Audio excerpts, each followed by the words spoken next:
Hello everyone, Jai Hind guys. I am Vikas Kumar and I welcome you all in this complete series of science for CDS, NDA and CAPF.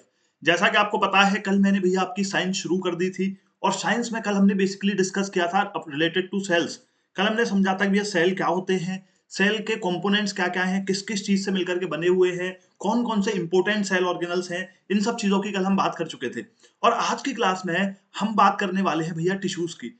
आज हम समझेंगे tissues क्या है, ठीक है, different type of tissues कौन कौन से होते हैं, फंक्शंस क्या होते हैं टिश्यूज के, प्लांट टिश्यूज क्या है भैया, एनिमल टिश्यूज क्या है। वन बाय वन मैं आपको सारे टिश्यूज क्लियर करूंगा और यहां से भी भैया आपके 2 से 3 क्वेश्चन आपका एग्जामिनर आपसे पूछता है आपके एग्जाम में, तो बहुत ध्यान से इस टॉपिक को करेंगे। तो चलिए, without delaying much, with a wonderful smile, come my cadets and let's learn about the tissue. अब टिश्यू क्या है, सबसे पहले अपने तरीके पे आते हैं और एक चीज समझते हैं।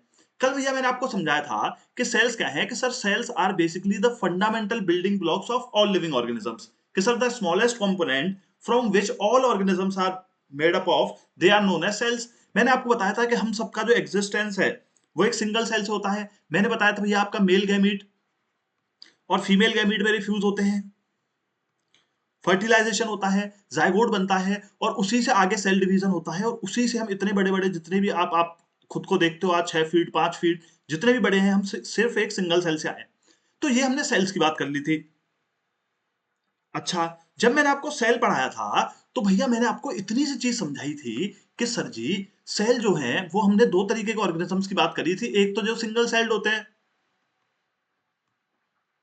जिनको मैंने बोल दिया था यूनिसेलुलर, और एक मैंने बोला था आपको जिनके पास भाई मल्टीपल सेल्स होंगे, मल्टीपल सेल्स होंगे, और उनको हमने बोल दिया था क्या, मल्टी सेलुलर। अब देखो कहीं ना कहीं बात आपको क्या समझनी है, मैं यहाँ क्या बता रहा हूं, मैं आपको एक सिंपल लैंग्वेज में, एक सिंपल डेफिनेशन में आपको टिश्यू समझा के चला जाऊंगा कि भैया group of similar kind of cells which performs a specific function is known as tissue. But कहीं ना कहीं मेरे को ये लगता है कि एक बार पढ़ाई ऐसी करो कि वो रिलेशन से बना बना के आपस में आपको हमेशा के लिए याद रहे। तो सबसे पहली बात, सेल को अच्छे से समझ लिया। फिर मैंने आपको बताया सिंगल सेल्ड होते हैं, मल्टी सेलुलर होते हैं। तो भैया सिंगल सेल में मैंने आपसे ये कही थी कि सिंगल सेल जो होता है ना वो सारे फंक्शन कर लेता है, कि न्यूट्रिशन भी वही कर लेगा। जैसे फॉर एग्जांपल हमने अमीबा की बात करी थी, मैंने आपको बताया था रेस्पिरेशन भी ये खुद ही कर लेगा अकेला by the process of diffusion. मैंने आपको बताया था भाई एक्सक्रीशन भी ये सिंगल सेल कर लेगा। क्या करेगा, एक्सक्रीशन भी ये सिंगल सेल कर लेगा। तो वो सिंगल सेल क्या है, सारी की सारी एक्टिविटीज को खुद ही परफॉर्म कर ले रहा है। बट जब हम आते हैं अपने कॉम्प्लेक्स ऑर्गेनिजम्स की तरफ, चाहे मैं एनिमल्स की बात करूं चाहे प्लांट्स की बात करूं, जब हम मल्टी सेलुलर ऑर्गेनिज्म में और कॉम्प्लेक्स ऑर्गेनिजम्स के पास आते हैं, तो वहां आते आते हमें एक चीज तो समझ आ जाती है कि भैया यहाँ पे क्या है, मेरे को सिंगल टाइप ऑफ सेल्स नहीं चाहिए। क्यों? क्योंकि मेरे जो मल्टी सेलुलर ऑर्गेनिज्म है वो डिफरेंट डिफरेंट फंक्शन करेंगे। क्या डिफरेंट फंक्शन कर रहे हैं, मैंने आपसे कहा भैया सबसे पहले तो मेरा न्यूट्रिशन ही होगा, कि the process of acquiring food from outside the body. ठीक है, फिर मैंने कहा भैया इसका डाइजेशन होगा, डाइजेशन होने के बाद भैया क्या होगा, रेस्पिरेशन होगा। जो मेरे को यहां से एनर्जी मिलेगी उसको मैं यूज करूंगा रेस्पिरेशन में, रेस्पिरेशन यूज करूंगा तो O2 की हेल्प से मैं बनाऊंगा एटीपी, और भैया उसके साथ साथ मेरी यहाँ कार्बन डाइऑक्साइड रिलीज होगी। अभी आपको इन चीजों पर ध्यान नहीं देना, ये सब कुछ मैं आपको लाइफ प्रोसेस में पढ़ाऊंगा। अभी मैं आपका बेस बना रहा हूँ कि टिश्यू एक्चुअली है क्या, कहां से इस कहानी का नाम आता है, कि आपको डेफिनेशन ना रटनी पड़े। मैंने आपसे कहा भैया फिर उसके बाद वेस्ट प्रोडक्ट बनेंगे, वो आपको एक्सक्रीट भी करने हैं। तो मैंने कहा हमें इतने सारे फंक्शन करने हैं। अब इतने सारे फंक्शन करने के लिए हमारे पास क्या है, डिफरेंट डिफरेंट ऑर्गन्स हैं। मैंने आपसे कहा भैया एक हमारा स्टोमक है, आपने कहा बिल्कुल है। मैंने कहा स्मॉल इंटेस्टाइन है, डाइजेशन में हेल्प करता है, आपने कहा बिल्कुल है। अलग अलग तरीके के ऑर्गन्स है, और वो ऑर्गन्स हैं, वो मेरे जो अलग अलग ऑर्गन्स हैं उनके क्या है, फंक्शंस अलग हैं। अब उनके फंक्शन अलग हैं, तो मैंने आपको बताया था कि सेल का शेप एंड साइज डिपेंड करेगा ऑन द फंक्शन। तो उनके सेल्स जो है वो क्या है, अलग अलग हैं। ये बात इतनी सी आपको याद रखनी है कि just because we are complex organisms, तो हमें अलग अलग फंक्शन करने के लिए अलग अलग टाइप के सेल चाहिए। अब यही जो अलग अलग टाइप के सेल होते हैं वो भैया मेरे बनाते हैं टिश्यू। कैसे बनाएंगे, बात को समझो। मैंने आपसे कहा कि भैया मेरा क्या है, जैसे मैंने फॉर एग्जांपल लिया ब्लड। मैंने आपसे कहा ब्लड का फंक्शन क्या है, आप बोलोगे sir blood transport food, oxygen and hormones in our body from one part to another. ठीक है, तो ये सारे फंक्शन किसके हैं, ब्लड के हैं। तो अब ब्लड मेरा बना कैसे, तो भैया इसीलिए क्या होगा कि डिफरेंट टाइप ऑफ सेल्स मेरे कंबाइन होंगे, यानी कि क्या होगा कि डिफरेंट टाइप ऑफ सेल्स मेरे कंबाइन होकर टिश्यू बनाएंगे। तो मैं यहां सिंपली लिख सकता हूं, क्या मैं यहां सिंपली लिख सकता हूं आपके लिए टिश्यू क्या है। मैंने आपसे बोला it is a group of sales,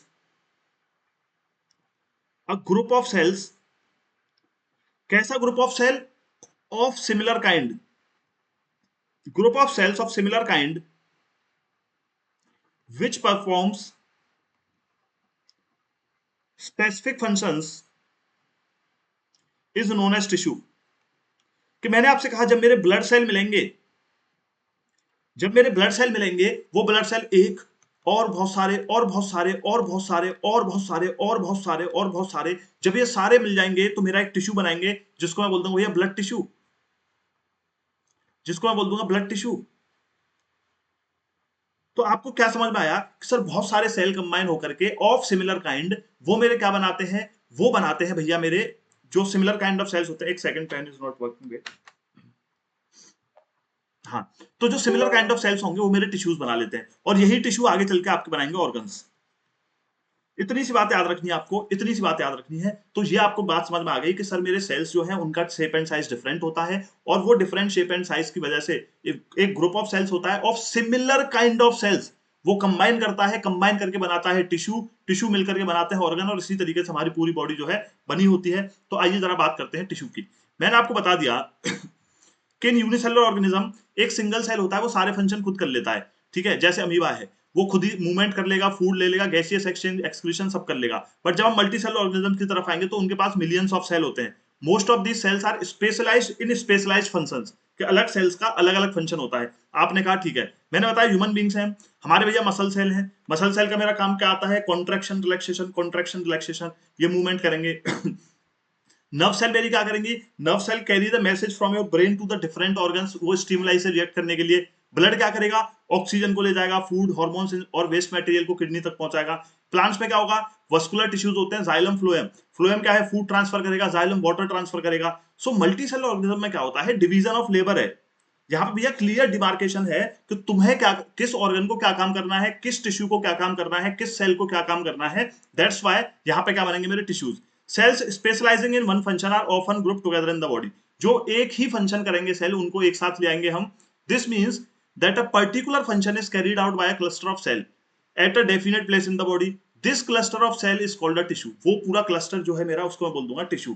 that is arranged and designed so as to give highest possible efficiency of function. Blood phloem muscle, these all are examples of my tissue. तो tissue की definition क्या बनी मेरे officers, tissue की बहुत बढ़िया definition बना दी हमने कि group of cells of similar in kind and structure that work together to achieve a particular function is called a tissue। का इस डेफिनेशन को किसी को समझने में कोई दिक्कत है, रटने को हम रट सकते थे बट आपके लॉन्ग लास्टिंग चीजें नहीं रहेंगी। उसके बाद अगली चीज आती है कि सर क्या मेरे प्लांट्स और एनिमल्स के टिश्यू, क्या मेरे प्लांट्स और एनिमल के टिश्यू सेम रहेंगे। तो इसका जवाब आपको मिलेगा। मैं आपसे पूछता हूं कि भैया अगर मैंने आपसे पूछा कि मेरे एक तरफ है प्लांट्स, एक तरफ है भैया एनिमल्स, अब क्वेश्चन है कि क्या सर दोनों में जो है सेम टिश्यू रहेंगे। तो टिश्यू कहां से बने हैं, सेल से बने हैं। सेल किस चीज पर डिपेंड करते हैं, सर सेल का शेप एंड साइज डिपेंड करता है on the type of function they perform. तो क्या प्लांट और एनिमल के फंक्शन सेम है। मैंने आपसे कहा प्लांट भैया क्या करता है, फोटोसिंथेसिस करता है, फोटोसिंथेसिस।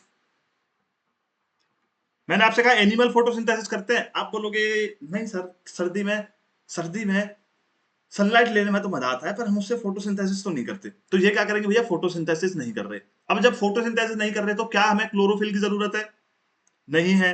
तो भैया क्लोरोफिल जो मेरी क्लोरोप्लास्ट बना रही थी, तो ऐसा कोई टिश्यू यहां होगा, नहीं होगा। दूसरी चीज मैंने आपसे बोला कि भाई प्लांट क्या है, स्टेशनरी रहते हैं। समझ के पढ़ो, समझ के। मैंने आपसे कहा प्लांट्स आर स्टेशनरी, ठीक है। क्या आप स्टेशनरी हो, क्या मैं आपको बोल दूं कि जिस जगह पे आज हो पूरी जिंदगी उसी जगह पे रहना, आप बोलोगे कि सर कुछ भी कर लो, आजादी मुझे सबसे प्यारी है, मैं नहीं रहूंगा, भले ही अफसर बनूं ना बनूं, मुझे कुछ जीवन में मिले ना मिले, मुझे पहले सबसे पहले अपनी फ्रीडम प्यारी है, ठीक है। तो ये क्या होगा भैया, आप लोकोमोटिव, आप मोबाइल हो,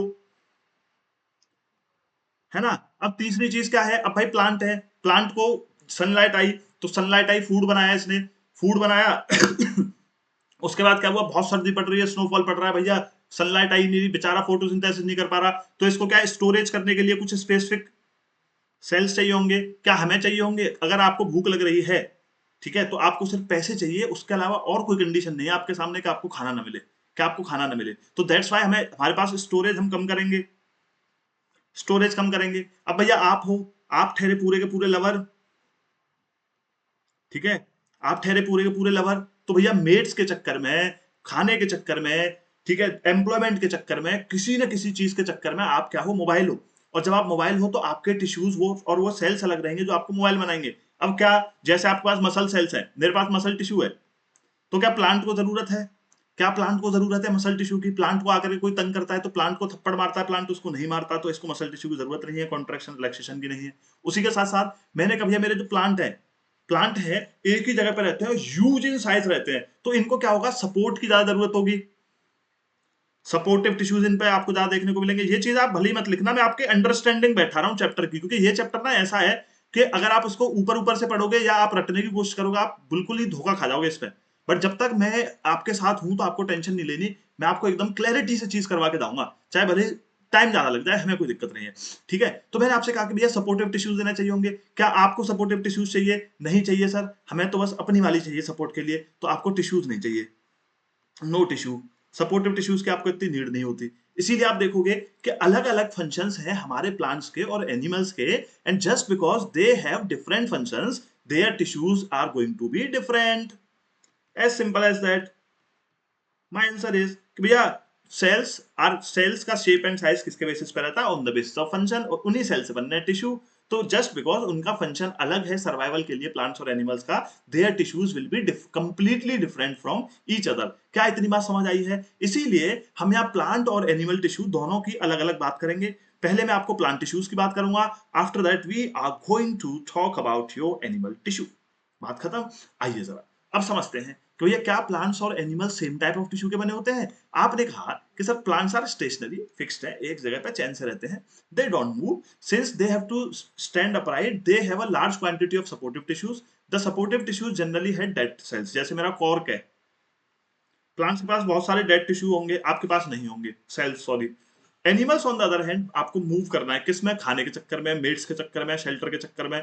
ठीक है, अलग अलग चीजों की वजह से आपको मोबाइल रहना पड़ता है, तो उसके लिए आपको ज्यादा एनर्जी चाहिए। तो most of the tissue they contain are living, इसीलिए हमारे यहाँ हमारे पास जो है बहुत मोस्टली टिश्यूज लिविंग होंगे, प्लांट्स के पास मोस्टली टिश्यूज डेड होंगे। उसके साथ साथ जो ग्रोथ है इन प्लांट्स में, that is limited to certain region. आप देखोगे भाई रूट्स की ग्रोथ होती है, प्लांट की नोड्स की ग्रोथ होती है, तो सर्टेन रीजन में ग्रोथ है। क्या इसी तरीके से ह्यूमंस में भी सर्टेन रीजन में ग्रोथ होगी? आप बोलोगे नहीं sir, we need uniform growth. मेरे को ये नहीं चाहिए कि मेरी ये एक उंगली जाके अगली दीवार से टकरा रही है, बाकी एक उंगली मेरी उगी नहीं रही है।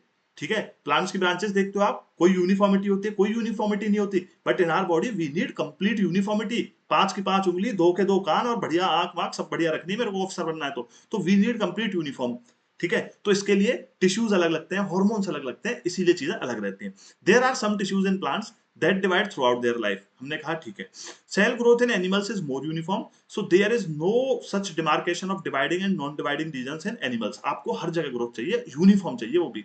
ठीक है, structural organization of the organs and organ system is far more specialized and localized in complex animals than even in complex plants। अब भैया प्लांट्स के पास तो इतनी कॉम्प्लेक्स बॉडी नहीं है जितनी हमारे पास है, तो इसीलिए हमारे कॉम्प्लेक्स टिश्यूज होंगे। फंडामेंटल डिफरेंस क्या reflects the different mode of life pursued by this two major group, कि अलग अलग तरीके से अपना जीवन यापन ये कर रहे हैं, तो बेचारों को अलग अलग फंक्शंस करने हैं, अलग अलग फंक्शंस करने, अलग अलग सेल्स हैं, अलग अलग टिश्यूज हैं।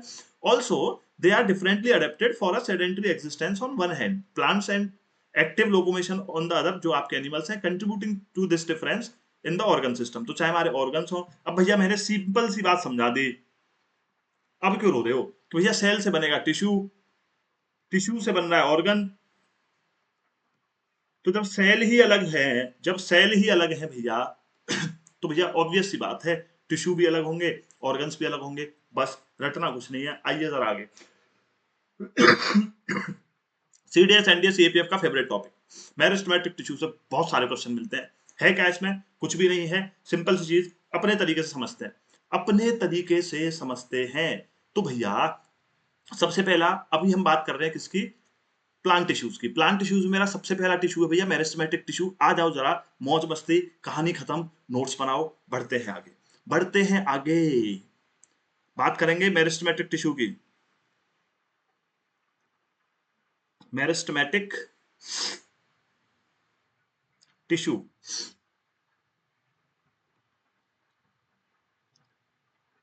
अब देखो जो ये वाला टिश्यू है, ये मेरा कौन सा टिश्यू है? This is present in those part of plant which are growing, कि जहां भी प्लांट में आपको ग्रोथ देखने को मिलेगी, जो भी पार्ट्स प्लांट के ऐसे हैं जो ग्रो करेंगे, वहां पे आपको देखने को मिलेगा। इसीलिए मैं इसको क्या बोल देता हूं भाई, meristematic tissue is known as dividing tissue.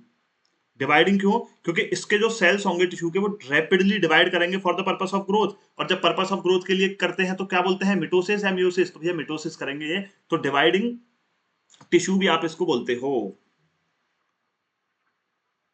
तो आपको क्या समझ में आ गई कि sir these cell of meristematic tissue divides rapidly for the purpose of growth of plant.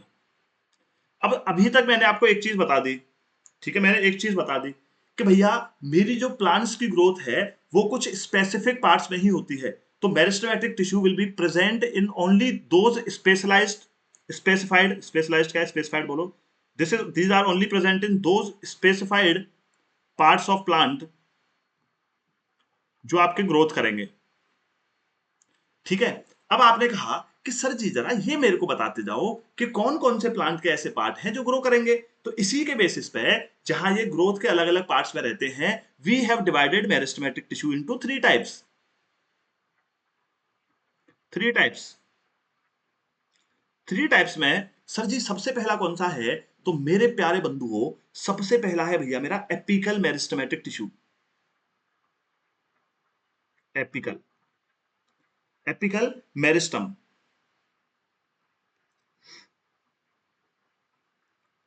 अब आपका सीडीएस यहीं से क्वेश्चन पूछता है कि which one of the following tissue is present here, which one of the following tissue is present there. तो आइए जरा आज हम सीडीएस के साथ थोड़ी सी छुपन छुपाई हम भी खेलते हैं। तो एपिकल मेरिस्टम मेरा कहां प्रेजेंट रहेगा, this is basically present in the growing tips of, growing tips of, ये आपका पीवाईक्यू है, लिखते रहना, growing tips of stem, growing tips of stem and roots. अच्छा, तो सर ये क्या उखाड़ लेगा वहां पे प्रेजेंट होके, जो टिप्स होंगी स्टेम की जो ग्रो करती हैं, जो रूट्स हैं वो ग्रो करती हैं, भैया वहां पे मिलेगा। And this is basically responsible for increase in the length of, it increases the length of stem and roots, it increases the length of stem and roots. बहुत स्पेसिफाइड तरीके से बता रहा हूं मैं आपको, ये सिर्फ लेंथ ग्रो करने में स्टेम की हेल्प करेंगे। जब आप, मैं आगे बताऊंगा आपको कि भैया जब सरकमफेरेंस ग्रो करने में स्टेम की कौन करेगा, तो आपको याद रखेंगे, आप गलती ना करो, इसीलिए मैं चीख चीख के आपको ये चीजें बोलता रहता हूं कि यहां गलती करोगे उसको मार्क कर लिया करो, इंटरेस्ट में आपको वैसे ही सीधे क्वेश्चंस दिखेंगे। दूसरा आता है भैया एपिकल के बाद मेरा लेटरल। ये आपको कहां देखने को मिलेगा, lateral meristem. Sir this will be basically, ये आपको देखने को मिलेगा स्टेम के अंदर ही। बट सर जब ये स्टेम के अंदर देखने को मिल रहा है और एपिकल भी स्टेम के अंदर देखने को मिल रहा है, तो what is the basic difference between this two. So the difference between this two is कि भैया ये स्टेम में तो मिलेगा, but its function is completely different. It will be responsible for the increase in the girth of the stem. It will increase the girth of stem. गर्थ क्या होती है भैया, मैंने आपसे कहा ये मेरा नया नया प्लांट है, नवी नवी यारी, ठीक है। अब जब आप इसकी जो स्टेम है उसकी सरकमफेरेंस देखोगे, यानी कि गर्थ मींस सरकमफेरेंस, चौड़ाई। तो सरकमफेरेंस कौन बढ़ाता है, सर वो लेटरल मेरिस्टम बढ़ा रहा है। स्टेम को ऊपर लेंथ कौन बढ़ाएगा, लेंथ बढ़ाएगा एपिकल, और भैया लेटरल क्या बढ़ाएगा, इसकी चौड़ाई बढ़ाएगा, वो ब्रेथ बढ़ाएगा। इतनी बात समझ में आई। तो मैंने आपको बताया कि meristematic tissues are basically those tissues which are present in the growing parts of the plant, that's why they are also known as the dividing tissues. Additionally based on the location where they are present, तो उसको हमने क्या बोल दिया कि भैया तीन बोल दिया, एपिकल बोल दिया, growing tips of stem and roots में होगा, फिर मैंने बोल दिया आपसे क्या, फिर मैंने आपको दूसरा बता दिया भैया लेटरल। लेटरल क्या करेगा सर, ये भी स्टेम में प्रेजेंट रहेगा but it will be helpful in increasing the girth of the stem. अब तीसरा होगा भैया मेरा intercalary, inter calorie.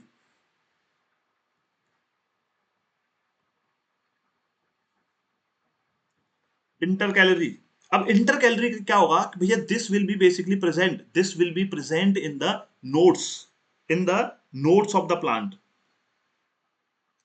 Nodes क्या होते हैं, जैसे आप कोई नया प्लांट देखते हो, आपने उसकी अगर आप लीफ भी तोड़ो, जैसे आपकी जिस पे ये पत्ती ऐसे मस्त लगी रहती है, नहीं मतलब इतना भरोसा तो नहीं है ड्राइंग पे, पर बनाने की कोशिश करेंगे।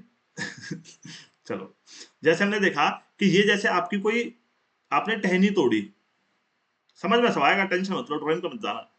अब मैंने आपको बताया भैया ऐसे इसमें आपने देखा होगा मस्त लीव्स लगी होती हैं,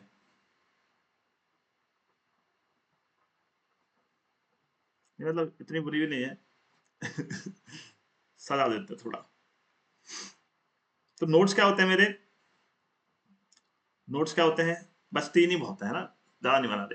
तो आप कई बार देखना, अभी तक नहीं देखा, प्लांट के पास जाना, बेचारे को दर्द मत देना, पर जाकर के देखना, उनके ऐसे बीच बीच में ना ऐसे गांठ सी बनी होंगी हर जगह, जो न्यूली ग्रोइंग होंगे, जो ग्रीन लीव्स वाले पार्ट्स होंगे, ऐसे ऐसे बीच बीच में, and these are basically known as the nodes. So intercalary मेरा कहां प्रेजेंट है, ये नोट्स में प्रेजेंट है। ये तीनों आप याद रखेंगे। अब जो अब तक क्वेश्चन आपका नहीं बना बट बनेगा, जरूर बनेगा, आज नहीं तो कल, वो ये बनेगा कि भैया आपके इन सेल्स की जरा कैरेक्टरिस्टिक्स बता दो, कि भैया इनके जो सेल हैं, सेल ऑफ मेरिस्टेमेटिक टिश्यू कैसे होते हैं। तो सबसे पहली चीज आपको याद रखनी है कि भैया just because they are involve in the rapid multiplication, they will have dense cytoplasm, dense cytoplasm. External environment से ना बहुत ज्यादा लड़ना नहीं पड़ रहा, इसीलिए they will have thin cell wall.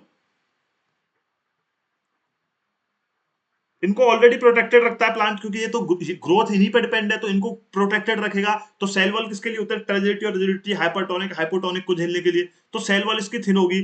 तीसरी चीज क्या होगी कि भैया ये तो रैपिडली डिवाइडिंग सेल है, अब जब इतनी जल्दी रैपिडली डिवाइड कर रहा है तो ये स्टोरेज का काम नहीं करेगा, सब कुछ यही थोड़ी करेगा। So that's why it doesn't require the storage of the excretory and the food products of the starch etcetera amino acids and all. They will not have vacuoles, no vacuole.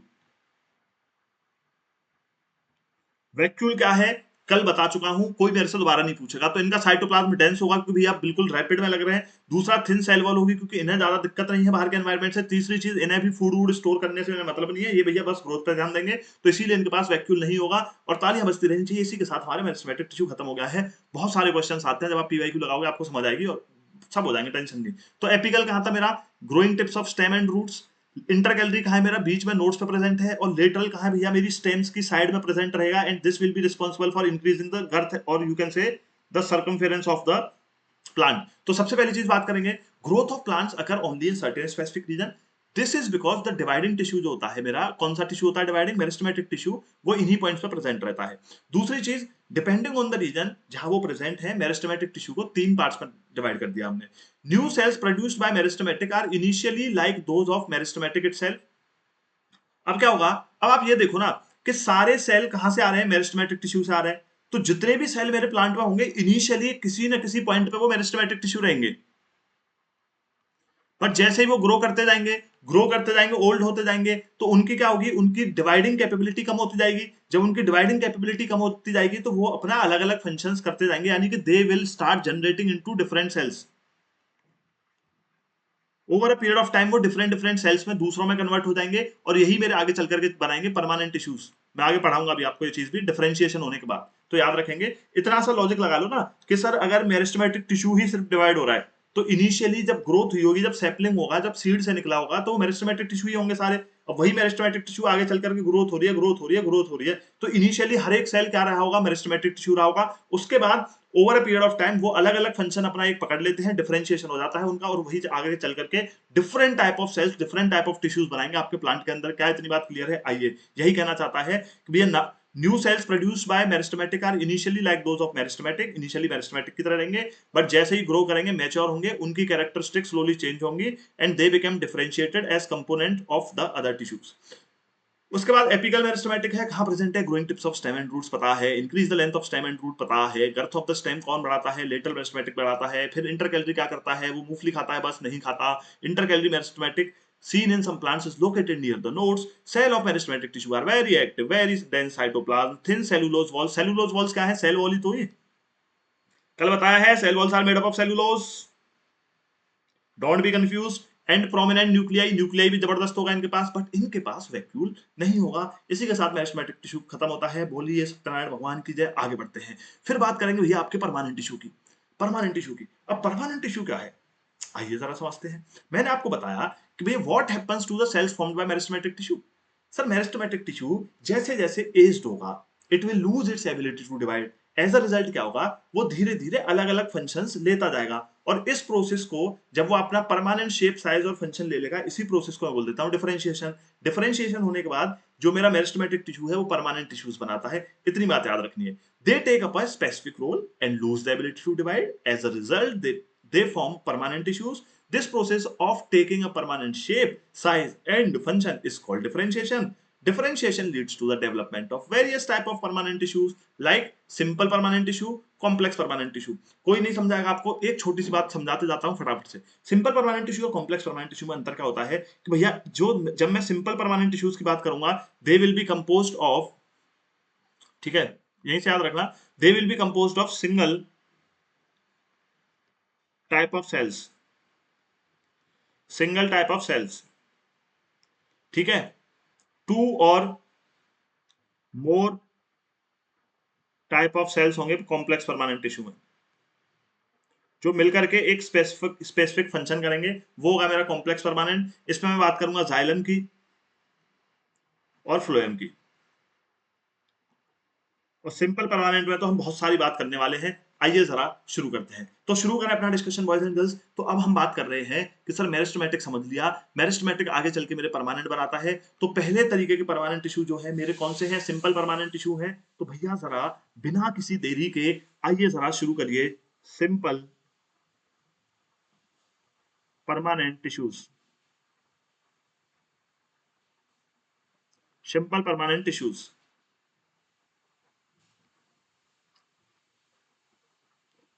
The very first type of simple permanent tissue, the very first type of simple permanent tissue is parenchyma. कौन सा होगा भैया?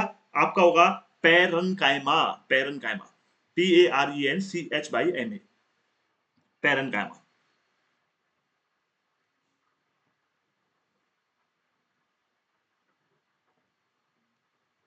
अच्छा, अब जरा बात करते हैं सिंपल परमानेंट टिश्यू की। ये सिंपल परमानेंट टिश्यूज मेरे को देखने को कहां मिलेंगे? सर ये सिंपल परमानेंट टिश्यू मेरे को देखने को कहां मिलेंगे? दे विल बी प्रेजेंट, ठीक है, प्रेजेंट एपिडर्मिस के पास आपको देखने को मिलेंगे। तो आप सिंपल सा कह सकते हो कि भैया बिलो द एपिडर्मिस। कहां प्रेजेंट है? पहला point, present below the epidermis. अभी सारे डायग्राम वायग्राम सब दिखाऊंगा, रुक जाओ। जब लिखता हूं तो लिख लिया करो मेरे साथ, फिर समझना कि आपको पता है, जब समझाने पाऊंगा तो कुछ भी डाउट नहीं बचेगा। बिलो द एपिडर्मिस है। अब बिलो एपिडर्मिस है, एपिडर्मिस क्या है? Epidermis is basically like the skin of our plants. जैसे आपकी स्किन है ऑल ओवर द बॉडी, वैसे ही प्लांट्स की एक स्किन होती है जो एपिडर्मिस बोलते हैं। उसके नीचे हमें क्या ये देखने को मिलेंगे? सबसे कॉमन कौन सा है? पेरेन्काइमा है। हमने कहा ठीक है, हमने कहा ठीक है। इसके साथ साथ क्या याद रखना आपको कि पेरेन्काइमा हैज अनस्पेशलाइज्ड सेल्स, अनस्पेशलाइज्ड सेल्स। तीसरी चीज, इसकी भैया जो सेल वॉल्स होंगी इसकी भी थिन होंगी, थिन सेल वॉल्स। अच्छा, इसके जो सेल होंगे ना, इसके जो सेल होंगे मेरे पेरेन्काइमा के, उनके बीच में क्या होगा? इंटरसेलुलर स्पेस होगा। क्या होगा? Intercellular space. अब इंटरसेलुलर स्पेस होगा तो आपको पता है पोरस होंगे। इंटरसेलुलर स्पेस है तो पोरस होंगे। तो जैसे भैया सिंपली बात क्या है कि इनके जैसे फॉर एग्जांपल ये सेल्स हैं पेरेन्काइमा के, तो क्या होगा? इन सेल्स के बीच में क्या है? थोड़ा थोड़ा गैप होगा। सो दे हैव इंटरसेलुलर, क्या होगा? Intercellular spaces. हमने कहा कोई दिक्कत नहीं है सर, कोई दिक्कत नहीं है। काम क्या करेगा sir? It will be useful for storing food. ये क्या करेगा? फूड स्टोर करेगा। इसी को मैं बोल दूंगा पेरेन्काइमा। तो कोई पेरेन्काइमा के बारे में आपको पूछता है तो सिंपल सी बात है कि भैया सबसे कॉमन टाइप है ये। इसके साथ साथ रिलेटिवली अनस्पेशलाइज्ड सेल है, थिन सेल वॉल्स है सर, इसमें इंटरसेलुलर स्पेस होगा और this is basically helpful in storing the food. उसके बाद जो दूसरा टाइप ऑफ, उसके बाद दूसरा टाइप जो आता है हमारा, वो आता है भैया आपका क्लोरेन्काइमा।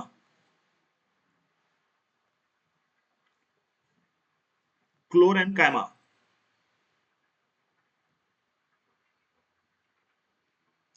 अब क्या होगा कि भैया क्लोरेन्काइमा क्या है, ये चीज भी समझा दो कि भैया क्या होगा, क्या होगा कि कुछ सिचुएशंस में मेरा जो ये पेरेन्काइमा था, in some situations this parenchyma has chlorophyll.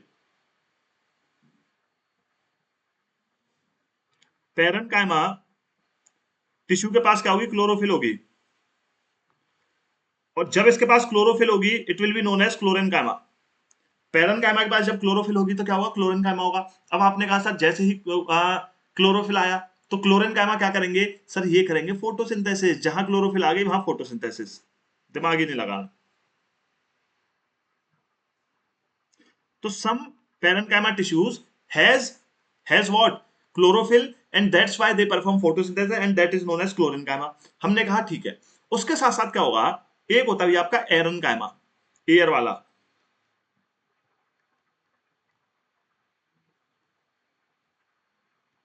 सब समझा दूंगा आज आपको, आपके जीवन का ना दर्द समझता हूं मैं, ऐसे अजीब अजीब से नाम। तो आपको याद रखना है क्लोरोफिल CHLO, ठीक है CHLO। तो इसमें मतलब जैसे ही CHLO कहीं भी आ जाए, जैसे मैंने आपको कल भी पढ़ाया था आपका क्रोमोप्लास्ट, ठीक है। जब क्रोमोप्लास्ट के पास क्लोरोफिल होगी तो उसको क्या बोल देंगे, क्लोरोप्लास्ट बोल देंगे। वो करेगा क्या, ऐसा प्लास्टिड है जो फोटोसिंथेसिस करेगा, बात खत्म। ऐसे ही क्लोरीन कायम आएगा तो क्लोरोफिल आ गई। उसके बाद एयर आ गई, AIR, ठीक है। हालांकि इसको AER लिखते हैं हम, बट आप ऐसे याद रखो कि एयर। अब एयर कब आएगी, एयर कहीं कभी भी कहाँ आती है, जहां कैविटीज होती हैं। तो कई बार क्या होता है कि जो मेरे एक्वेटिक प्लांट्स हैं, द एक्वेटिक प्लांट्स, जो एक्वेटिक प्लांट्स होते हैं, उनका जो पेरेंट कायमा टिश्यू होता है ना। अब पेरेंट कायमा टिश्यू के बारे में मैं ऑलरेडी बता चुका हूं आपको, क्या होगा, इंटरसेलुलर स्पेसेस होते हैं।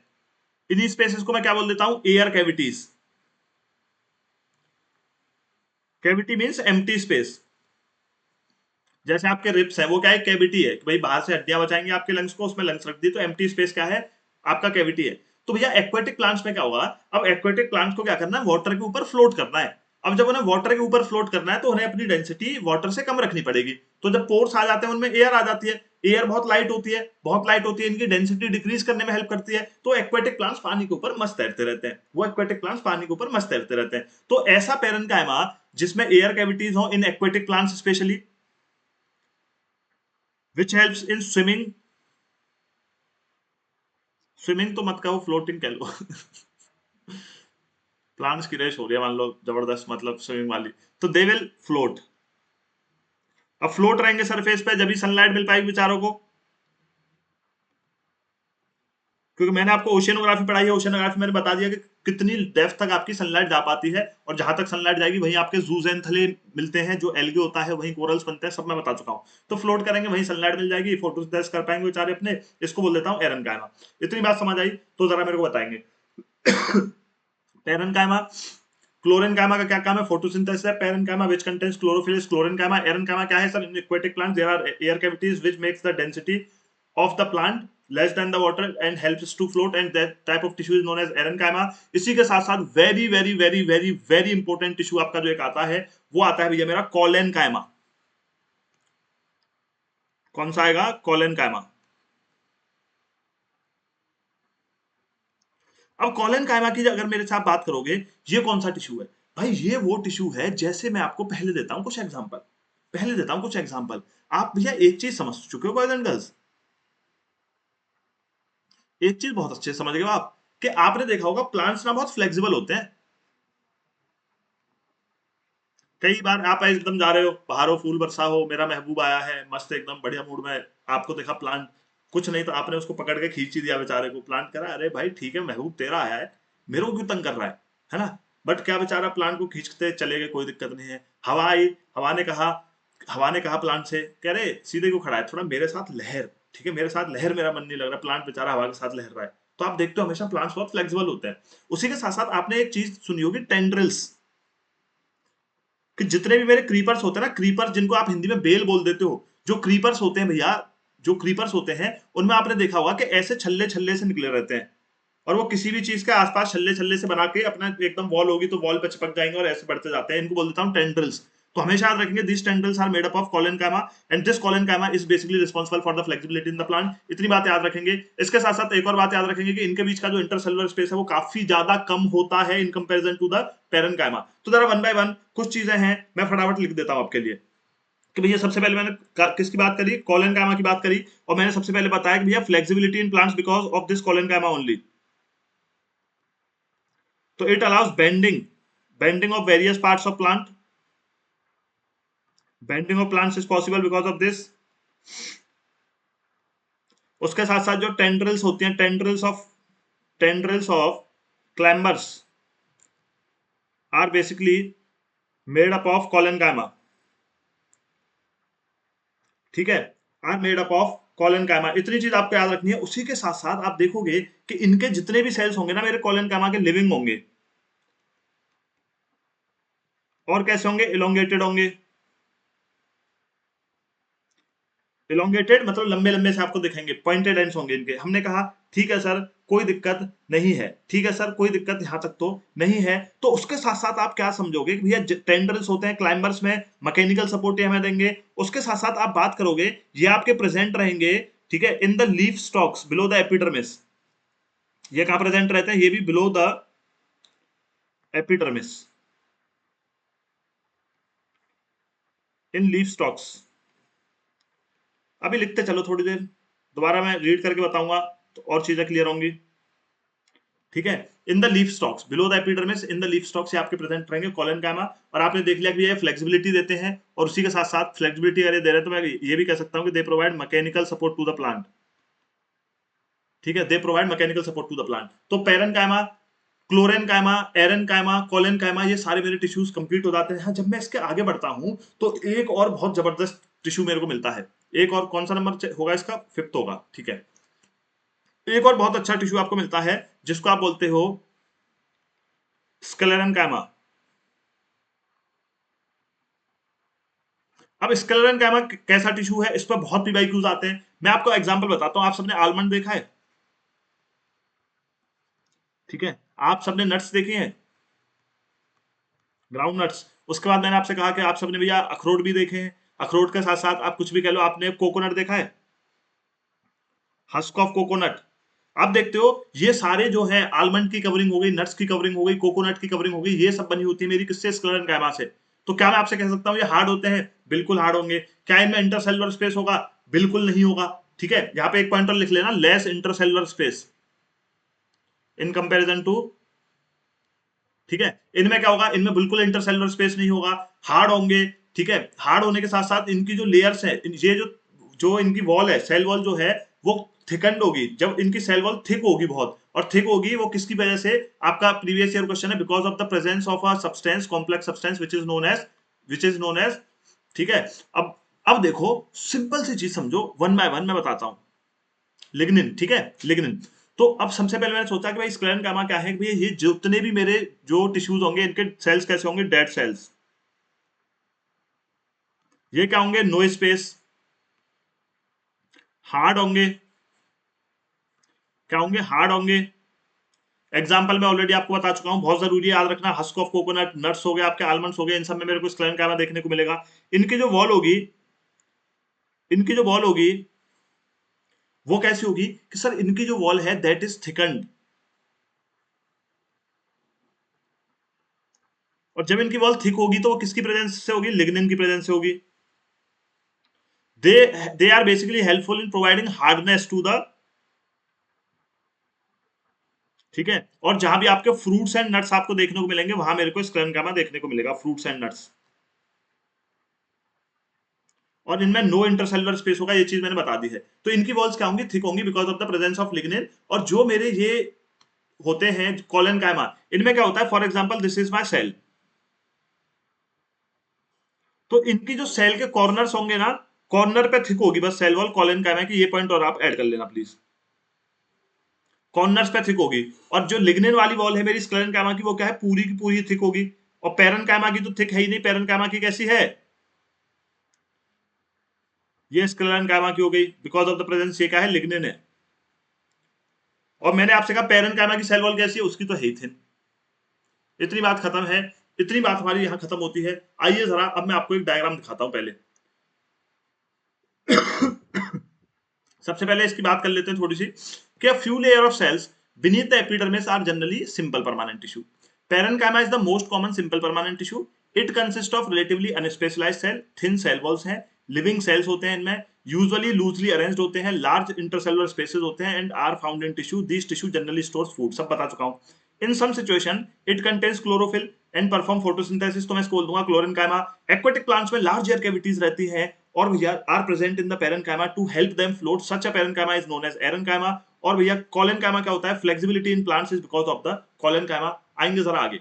इट अलाउज, कॉलेनकाइमा क्या करेगा? It allows bending of various parts of plant like tendrils and stems of climbers without breaking. It also provides mechanical support. We can find this tissue in leaf stalks below the epidermis. The cell of this tissue are living, elongated and irregularly thickened at corners. They have very little intercellular space. तो याद रखेंगे parenchyma और collenchyma दोनों के ही tissues क्या हैं, living हैं, जो सेल्स जो हैं लिविंग हैं, और स्क्लेरेनकाइमा के सेल्स कैसे हैं, डेड हैं, ऑलरेडी बता चुका हूं. Another type of permanent tissue is sclerenchyma. It is the tissue which makes the plant hard and stiff. Husk of coconut is made of sclerenchymatous tissue. Cells of this tissue are dead. They are long and narrow, and the walls are thickened due to lignin. उसके साथ साथ often these walls are so thick that there is no intercellular space. मैं already बता चुका हूं. This tissue is present in stems, around vascular bundles जो xylem और phloem है, in the veins of leaves and in the hard covering of seeds and nuts आपको देखने को मिलेंगे. It provides strength to the plant. इसके बाद हम बात करेंगे एपिडर्मिस की. उससे पहले एक डायग्राम देख लेते हैं. आइए, ये मेरा कौन सा है, पेरेन्काइमा है. This one is my parenchyma. Can you all see the intercellular space between the cells of parenchyma? These are the intercellular spaces. You can clearly see. These are the intercellular spaces in the parenchyma. बिल्कुल देख सकते हैं. ठीक है, बात समझ में आई, बहुत बढ़िया. दूसरा आता है मेरा कोलेनकाइमा. कोलेनकाइमा पे आप देख रहे हो, मैंने बोला था corners will always be thicken. Corners की जो सेल वॉल होगी वो कैसी होगी, थिक होगी. तो देख रहे हो आप, सिर्फ कॉर्नर्स की थिक है, सिर्फ कॉर्नर्स की थिक है. ठीक है, आपने कहा कोई दिक्कत नहीं. इनमें इंटरसेलुलर स्पेस होंगे कि sir very little intercellular space है, यानी पेरेन्काइमा से बहुत कम है. मैंने कहा ठीक है. तीसरा है भैया मेरा स्क्लेरेन्काइमा. स्क्लेरेन्काइमा में भैया क्या है, देख रहे हो, पूरी ही की पूरी वॉल थिक है. पूरी की पूरी मेरी वॉल थिक है. पूरी की पूरी वॉल किस चीज से थिक है कि sir this is basically thickened because of the presence of lignin. Because of the presence of lignin ये मेरी पूरी की पूरी थिकन्ड रहती है. ये इसका आपको ट्रांसफर सेक्शन दिखा दिया है लिग्निन का. ठीक है, इस तरीके से आप समझ गो. अब मैं क्या चाहता हूं ना, डायरेक्ट क्वेश्चन बहुत हो गए बायो से, आप याद रखना. मैं चाहता हूं, और बहुत बार ऐसा होगा कि मैं आपको बोलता जाऊंगा ये चीज, ये क्वेश्चन बन सकता है, उसमें से कुछ नहीं तो मेरे मुंह से निकले हुए 4-5 क्वेश्चन आपको उस तरीके के दिखेंगे कि अगर आपका एग्जामिनर आपसे एक ऐसा क्वेश्चन बनाए कि भैया मेरे को एक सीक्वेंस में अरेंज करके दो कि इन तीनों में भाई इनके जो इंटरसेलुलर स्पेस है किसमें सबसे ज्यादा है, तो पेरेन्काइमा सबसे ज्यादा वाला आएगा. उससे कम क्या आएगा आपका, कोलेनकाइमा, फिर स्क्लेरेन्काइमा आएगा. ठीक है, उसके बाद सेल वॉल की थिकनेस की बात करें तो सबसे थिन किसकी है भैया, पेरेन्काइमा की है. उसके बाद इर्रेगुलरली थिकन्ड एट कॉर्नर्स कौन है, कोलेनकाइमा है. और सबसे ज्यादा थिक किसकी है, वो स्क्लेरेन्काइमा की है. आपसे पूछ ले भैया लिविंग सेल्स किस किस में है, कोलेनकाइमा में है और पेरेन्काइमा में है. स्क्लेरेन्काइमा में कैसे हैं, डेड सेल्स हैं. इतनी बात सबको क्लियर आई. बिल्कुल. पेरेन्काइमा का काम क्या है, stores food. Sometimes it also performs photosynthesis. मैंने बताया था कि पेरेन्काइमा का एक टाइप मेरा क्या होता है, क्लोरेन्काइमा है. समटाइम्स एयर कैविटीज भी आती हैं तो ये एरेन्काइमा बन जाता है. तो याद रखेंगे, अगर एग्जामिनर पूछ ले कि parenchyma sometimes helps in the photosynthesis also, आप बोलोगे यस. स्ट्रिक मत रहना कि फूड की बात है, क्योंकि मैंने आगे वो चीज भी डिटेल में बता दी है. उसके साथ साथ आपको पूछ लेता है कि भैया स्क्लेरेन्काइमा क्या करता है, आप बताओगे हार्ड एंड स्टिफ बनाता है, फ्रूट्स एंड नट्स को बचाता है, वस्कुलर बंडल्स को बचाता है डैमेज होने से. So these are basically like the cavities and the bones, आप कह सकते हो प्लांट की. कौन, स्क्लेरेन्काइमा. इतनी बात समझ आई. अब जरा बढ़ते हैं आगे. अब जब भैया आगे बढ़ेंगे, अब जब आगे बढ़ेंगे तो आपका अगला जो मेरा टिश्यू आएगा वो आएगा एपिडर्मिस. अब मैंने आपसे बोला था कि भैया एपिडर्मिस क्या है, epidermis is just like the skin of the plant. अब स्किन ऑफ द प्लांट का मतलब क्या हुआ सर, मैंने बोला कि मेरी बॉडी पे जो आउटर मोस्ट कवरिंग है वो स्किन है. ऐसे ही प्लांट की बॉडी पे आउटर मोस्ट कवरिंग होती है एक, उसको बोल देता हूं मैं epidermis. So epidermis is the outer most covering of the plant. Epidermis जो है एक सिंगल लेयर ऑफ सेल से बनी रहती है. इस चीज को याद रखेंगे. अच्छा, कई बार क्या होगा कि अब आपको पता है in some plants living in very dry habitats, जो प्लांट्स मेरे डेजर्ट में रहते हैं. एक बात को समझना, तो भैया जो डेजर्ट में रह रहे हैं उनके पास, बेचारों के पास पानी है, सब पानी के लिए तो मरते रहते हैं. उन पर ऑलरेडी पानी नहीं है, तो उनमें उनकी जो एपिडर्मिस होगी डेजर्ट वाले प्लांट्स की, वो थोड़ी सी क्या होगी, थिक होगी in comparison to the other terrestrial plants. थोड़ी थिक होगी, ऐसे मोटी हो जाएगी. अब इस मोटी होने का रीजन क्या है, क्योंकि आपको बताया मैंने कि भैया वाटर लॉस, प्लांट के एरियल पार्ट से भी वाटर लॉस होता है. उसको बोल देता हूं मैं क्या, ट्रांसपिरेशन. ट्रांसपिरेशन क्या है कि sir the evaporation of water from the aerial parts of the plant through the stomata and the guard cells is basically known as transpiration. तो आपने कहा ये बात है, मैंने कहा बिल्कुल ये बात है. तो ट्रांसपिरेशन होता है, पानी लूज होता है. तो डेजर्ट प्लांट्स में एपिडर्मिस आपको थोड़ी सी थिक देखने को मिलेगी. इस बात से कोई ऐतराज मत रखना. मैंने कहा ठीक है. प्लांट की एंटायर बॉडी पे एपिडर्मिस मिलेगी, बिल्कुल मिलेगी, it will protect the entire plant. उसके साथ साथ क्या होगा कि भैया जो epidermal cells on the aerial parts of the plant often secrete a waxy water resistant layer on their outer surface. कई बार क्या होगा, जब प्लांट ज्यादा लूज कर रहा होगा वाटर और प्लांट पे जैसे जैसे कमी होती हुई दिखेगी वाटर की, तो क्या होगा कि भैया आपकी ये ही जो एपिडर्मल सेल्स की लेयर है वो एक वैक्सी कोटिंग बना लेगी, वैक्स जैसी कोटिंग, ऑयली कोटिंग। जब वो ऑयली कोटिंग बना लेगी तो क्या होगा, फिर भैया आपका पानी ज्यादा इवेपोरेट नहीं होगा, प्लांट को डिहाइड्रेशन नहीं होगा। हमने कहा ठीक है। इसके साथ साथ और क्या करती है, तो फंक्शन क्या हो गया मेरे, फंक्शन क्या हो गया एपिडर्मिस के sir, first function is it protect against the loss of the water. दूसरा क्या हो गया कि sir it will protect against the injury also. इसके साथ साथ क्या हो गया, जो इन्वेडर्स आते हैं, बैक्टीरिया आ रहे हैं, फंगाई आ रहे हैं, जो प्लांट को बीमारी लेकर के आ रहे हैं, उनसे भी प्लांट को बचाएगा कौन, एपिडर्मिस। ये तीन फंक्शन मेरे एपिडर्मिस के याद रख लेना। अच्छा, उसके साथ साथ क्या ये रेगुलर होंगी, अब भैया बताओ इर्रेगुलर होती तो फायदा ही क्या है, ये डिफेंसिव लेयर है प्लांट की और ये इर्रेगुलर हुई, इसमें इंटरसेलुलर स्पेसेस हुए, तो भैया कोई फायदा है, तो इसमें कभी भी इंटरसेलुलर स्पेसेस नहीं होंगे। अच्छा, इनके सेल्स जो है वो फ्लैट होंगे, ठीक है, और आउटसाइड जो outer and side walls are thicker than the inner wall, के अंदर की जो लेयर होगी उससे बाहर की लेयर जो होती है एपिडर्मिस की वो थिक रहेगी to prevent the plant from the outside things. आइए जरा पढ़ लीजिए एक बार चीजों को। This aids in protection against the loss of water, mechanical injury and invasion by the parasitic fungi. Since it has a protective role to play, cell of epidermal tissue form a continuous layer without intercellular space. Most epidermal cells are flat, often their outer and side walls are thicker than the inner। तो हमने epidermis की बात कर ली, डरना नहीं है। अब जरा आते हैं आगे। अब क्या होगा कि जो आपकी एपिडर्मिस होती है लीव्स की, ग्रीन प्लांट, जो ग्रीन पार्ट्स होते हैं प्लांट के, तो उनकी एपिडर्मिस पे मेरा स्टोमेटा प्रेजेंट रहता है। स्टोमेटा हम बचपन से पढ़ते आ रहे हैं, जैसे आप देख सकते हो इस डायग्राम के अंदर भी, ये आपके जो ग्रीन ग्रीन से जो है ये तो हो गए मेरे क्लोरोप्लास्ट, ठीक है, ये आपका स्टोमेटल पोर हो गया। अब स्टोमेटल पोर जो है, अब चलो थोड़ा समझाता हूं मैं, आओ नीचे आओ। Do we have a page, yes, ठीक है, चलो। अब यहाँ पे मैंने आपको बताया कि भैया सबसे पहले मैंने पैरेनकाइमा बता दिया, क्लोरेनकाइमा बता दिया, एरनकाइमा, ठीक है, आयरनकाइमा, ये सारी चीजें हुई। उसके साथ साथ जब हम आगे बढ़े तो मैंने आपको स्क्लेरनकाइमा बता के एपिडर्मिस बता दिया। अब मैं बात कर रहा हूँ किसकी, अब मैं बात कर रहा हूँ स्टोमेटा की, ठीक है। सो ये कहां प्रेजेंट रहेंगे, ऑन द एपिडर्मिस। फंक्शन क्या है, फंक्शन है भैया जी इनका कार्बन डाइऑक्साइड लेना, ऑक्सीजन देना और ट्रांसपिरेशन। अच्छा, अच्छा सर, कोई दिक्कत नहीं है। अब जरा मेरे को एक बात बताओ, मैंने आपसे एक चीज पूछी कि भाई नाइट टाइम में क्या प्लांट फोटोसिंथेसिस कर पाएगा, आपने कहा नो, मैंने कहा नहीं कर पाएगा, आपने कहा नहीं कर पाएगा, क्यों, क्योंकि सर सनलाइट नहीं है। मूनलाइट में आप ही कुछ कर पाते हो, प्लांट कुछ नहीं कर पाता, सनलाइट नहीं है। तो अब ये बताओ कि अगर मेरे ये स्टोमेटा 24 के 24 घंटे ओपन रहेंगे तो इनके थ्रू ट्रांसपिरेशन हो रहा है, यानी वाटर लॉस हो रहा है। जब ये 24 घंटे वाटर लॉस होगा तो क्या ये ज्यादा नहीं हो जाएगा, 24 घंटे वाटर लॉस हो रहा है तो क्या प्लांट डिहाइड्रेट नहीं हो जाएगा, बिल्कुल हो जाएगा। तो भैया जब ये फोटोसिंथेसिस कर नहीं पा रहे हैं जिस टाइम पे, तो कुछ ऐसा प्रोसेस रहना चाहिए कि इनके पोर्स बंद हो जाएं जिससे कि वाटर लॉस ना हो, जिससे कि वाटर लॉस ना हो। आपने कहा सर बात तो एकदम कायदे की है। तो टू जो this opening and closing of the stomata is basically because of the guard sales. तो आपके क्या होंगे, गार्ड सेल्स होंगे, और ये गार्ड सेल्स ओपनिंग और क्लोजिंग ऑफ स्टोमेटा को रेगुलेट करते हैं। इतनी चीज आपको याद रखनी है। स्टोमेटा क्या करता है, अब रात को क्या होगा, गार्ड सेल्स बंद हो गए, गार्ड सेल्स बंद हो गए, सनलाइट तो थी ही नहीं, तो फोटोसिंथेसिस होगा नहीं। इसीलिए हमेशा बोला जाता है कि रात को प्लांट्स के नीचे नहीं सोना चाहिए। क्यों नहीं सोना चाहिए, क्योंकि भैया ये आपके बंद हो गए स्टोमेटा, स्टोमेटा बंद हो गए तो ऑक्सीजन बाहर नहीं आ रही, ऑक्सीजन बाहर नहीं आ रही तो तुम क्या करोगे, सोगे, ठीक है। चलो, तो guard cells carbon dioxide, oxygen और ट्रांसपिरेशन और एपिडर्मिस पे प्रेजेंट रहेंगे, सारी चीज मैंने आपको बता दी। अब जरा आ जाओ थोड़ा सा देख लो। वी कैन यहां से देखते हैं, ठीक है। We can observe small pores here and there in the epidermis of the leaf, these pores are called stomata. Stomata are enclose by two kidney shaped cells, ये आप देख सकते हो गार्ड सेल्स, ये मेरे किडनी शेप जो है वो क्या है, ये मेरे गार्ड सेल्स हैं। And these guard cells basically regulate the opening and closing of the stomata, they, ठीक है, called guard cells. They are necessary for exchanging gases with the atmosphere. Transpiration, that is loss of water from the aerial parts of the plant, also occurs through stomata.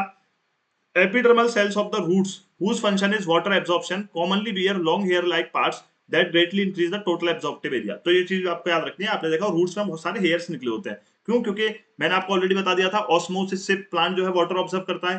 तो जितना surface area रहेगा उतना उस semi permeable membrane से water absorb हो जाएगा। अब बात करते हैं डेजर्ट प्लांट्स की। यहाँ बहुत ध्यान देना, बहुत ध्यान देना। मैं बता दूंगा कहाँ कहाँ गलती करोगे, क्या क्या गलती एग्जामिनर आपसे करवाना चाहेगा। अच्छा, यहाँ पे कुछ वॉल्स की बात हो रही है। मैंने आपको एक वॉल अब तक बता दी, कौन सी? लिग्निन। लिग्निन किससे रिलेटेड है? स्क्लेरेनकाइमा से रिलेटेड है। कुछ मेरे डेजर्ट प्लांट्स होते हैं, तो जो मैं ऑलरेडी बता रहा था कि जो डेजर्ट प्लांट्स हैं उनकी जो एपिडर्मिस है वो थिक होती है, और उसी एपिडर्मिस पे जो थिक होती है एक आपकी कोटिंग होती है, कौन से सब्सटेंस की, कौन से केमिकल सब्सटेंस की? क्यूटिन की, ऑन इट्स आउटर सरफेस। अब सर ठीक है ना, हमसे क्या गलती करवा लेगा एग्जामिनर? तो गलती आपसे भैया ये करवाएगा कि आपकी जो फंगाई होती है, जो फंगाई की सेल वॉल है वो बनी होती है मेरी काइटिन, CHITIN। तो chitin and cutin are similar names, so you might get confused. जल्दबाजी में क्वेश्चन भी गलत कराओगे। तो फंगाई की पूछे तो काइटिन की बनी है, डेजर्ट प्लांट्स की एपिडर्मिस किस वैक्सी सब्सटेंस से बनी होती है? वो बनी रहती है क्यूटिन से। उसके साथ साथ स्क्लेरेनकाइमा, लिग्निन, मैं सब लिख देता हूं लो। काइटिन, लिग्निन, क्यूटिन, और एक होती है आपकी suberin. Suberin, cutin, lignin, chitin, ये चार लेयर आपको याद रखनी है, कभी भी क्वेश्चन बन सकता है। काइटिन रिलेटेड है फंगाई से, लिग्निन रिलेटेड है भैया स्क्लेरेनकाइमा से, ठीक है। उसके साथ साथ क्यूटिन किससे रिलेटेड है मेरी? क्यूटिन रिलेटेड है सर मेरी डेजर्ट प्लांट्स के एपिडर्मिस से। और सुबेरिन किससे रिलेटेड है? ये रिलेटेड है भैया आपकी कॉर्क से, bark of tree, cork. Cork tissue अभी मैं आपको आगे पढ़ाने वाला हूं।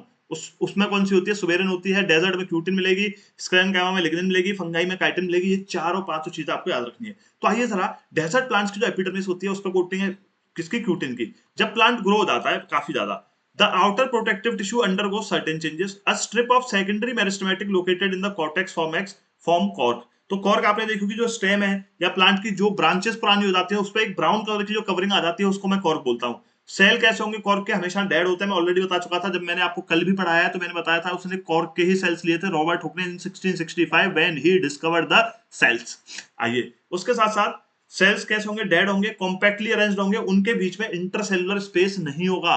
तो कोई आपसे पूछे भाई गैसियस और वाटर एक्सचेंज होगा कॉर्क के थ्रू? आप बोलोगे नहीं होगा भैया, इम्परवियस रहते हैं वो टू गैसेस एंड वाटर। और उनकी जो लेयर बनी होती है किससे बनी होती है? Of a substance known as suberin.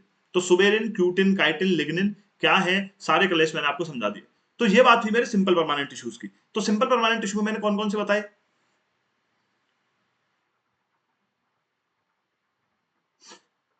आइए फटाफट क्विक रिवीजन दो आपको। क्विक रिवीजन, सबसे पहले हमने बात करी भैया, सबसे पहले मैंने बात करी थी आपके मेरिस्टेमेटिक टिश्यू की।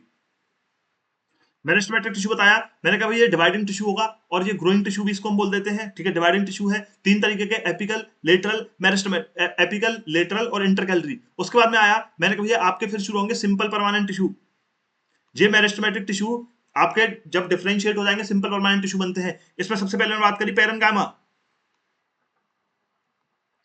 Parenchyma having thin cell walls, generally useful in the photosynthesis and the storage of the food। फिर मैंने इसी के पार्ट समझाया कि भैया कुछ ऐसे होंगे जिन पर क्लोरोफिल होगी, तो वो क्लोरेनकाइमा हो गए। फिर मैंने आपको बताया इसी के साथ साथ भैया कुछ ऐसे टिश्यूज हो जाएंगे पेरेन्काइमा के, कुछ ऐसे टिश्यूज आएंगे जिन पे एयर कैविटीज होंगी, वो एरेन्काइमा हो जाएंगे, और इंटरसेलुलर स्पेसेस ज्यादा होंगे। फिर मैंने आगे आया, फिर मैंने आगे आके आपको बताया collenchyma. Collenchyma is basically responsible for the mechanical support and the, mechanical support के साथ साथ किस चीज के लिए जरूरी है? For providing the flexibility to the plant. Tendrils में प्रेजेंट होगा, फ्लेक्सिबिलिटी देगा प्लांट को। सेल्स कैसे होंगे? दोनों के ही इनके लिविंग होंगे। मेरिस्टेमेटिक के भी कैसे हैं? लिविंग सेल्स हैं। अभी तक कोई भी डेड सेल मेरा आया ही नहीं है, तो कोलेनकाइमा के भी क्या है? लिविंग है, फ्लेक्सिबिलिटी देता है। बात खत्म, आगे बढ़ते हैं। इंटरसेलुलर स्पेसेस काफी कम होंगे, इरेगुलरली थिकन्ड एट द कॉर्नर्स होगा। फिर मैंने बताया स्क्लेरेनकाइमा। स्क्लेरेनकाइमा की कहानी क्या थी कि सर इनके सेल्स डेड होंगे and they basically provide the hardness and stiffness to the plant present in the vascular bundles, और फ्रूट्स और नट्स को प्रोटेक्ट करने में काम आएंगे। और इनकी वॉल्स जो है काफी थिक होंगी, कोई भी इंटरसेलुलर स्पेस देखने को नहीं मिलेगा। वॉल बनी होंगी किससे? लिग्निन से। आगे आए, बात करिए एपिडर्मिस की। एपिडर्मिस क्या है? Outermost covering of the cell, continuous covering, no intercellular spaces, ठीक है। और पूरे पूरे प्लांट को बचाती है। एपिडर्मिस डेजर्ट प्लांट्स में किससे बनी होगी? किससे बनी होगी? क्यूटिन से बनी होगी, क्योंकि एक्सेसिव वाटर लॉस बचाना है। इसी एपिडर्मिस के ऊपर क्या प्रेजेंट रहते हैं? स्टोमेटा प्रेजेंट रहते हैं। ये स्टोमेटा क्या करते हैं sir? They are basically responsible for the exchange of the gaseous exchange and the water exchange. तो एक्सेसिव वाटर एक्सचेंज बचाने के लिए क्या होता है? इनके पास गार्ड सेल्स होते हैं। वो गार्ड सेल्स क्या करते हैं? वो भैया क्लोज हो जाते हैं जब प्लांट्स को एक्सेसिव वाटर लॉस से बचाना होता है। इतनी बात मैंने आपसे करी रिलेटेड टू द स्टोमेटा। बात करेंगे आगे। फिर मैंने आपको बताया भैया स्टोमेटा के बाद मैंने आपको बताया cork, cork tissue. Cork tissue के बारे में बताया, डेड सेल्स होंगी, इम्परवियस होगा गैसेस पे, नो इंटरसेलुलर स्पेस होगा, और किससे बने होंगे, स्वेरिन से बने होंगे। इतनी बात मैंने करी है, क्या ये क्लियर है? तो चलिए जरा आगे बढ़ते हैं। They all were simple permanent tissue. Now I am going to discuss about the complex permanent tissue. Is this clear to each and everyone? Is this clear to each and everyone? Simple permanent tissue और complex में फर्क क्या है कि sir simple permanent tissue जितने भी मैंने अब तक डिसाइड करे हैं, they all are made up of single type of cell, but जो अब मैं आगे बात करने वाला हूं वो है complex permanent tissue. They will be made of more than one type of cell. Sir more than one type of cell है, फिर भी हम उन्हें टिश्यू कह रहे हैं। हाँ कह रहे हैं, क्यों? क्योंकि वो एक ही स्पेसिफिक फंक्शन परफॉर्म कर रहे हैं, इसीलिए मैं उन्हें बोलूंगा कॉम्प्लेक्स परमानेंट टिश्यू। बात हुई हजम? बात हुई साथियों हजम? बात हुई? किसी को ये तो नहीं लगता तेज पढ़ाता हूं मैं? देखो, जो समझाने वाली बात होगी मैं खूब सबर से बताता हूँ, बट आप ये देख लो, आप जो एग्जाम देने जा रहे हो ना, उसमें एप्टीट्यूड चाहिए आपको, तेज समझने वाला, तेज रिस्पॉन्स करने वाला। तो मैं बच्चों की तरह आपको बिठा के पालता रहूंगा आराम से, भैया ठीक है, आराम से मेरी भक्ति करो यहाँ बैठ के आराम से, और बहुत टाइम तक 4 दिन में हम अपना टिश्यू पूरा करेंगे, कहानियां सुना सुना के। मैं अपनी मोहब्बत के किस्से सुनाता हूँ, तुम अपनी मोहब्बत के किस्से सुनाओ, बड़ा मजा आएगा क्लास में, कंटेंट कम डिलीवर होगा, पेपर में दिक्कत आएगी।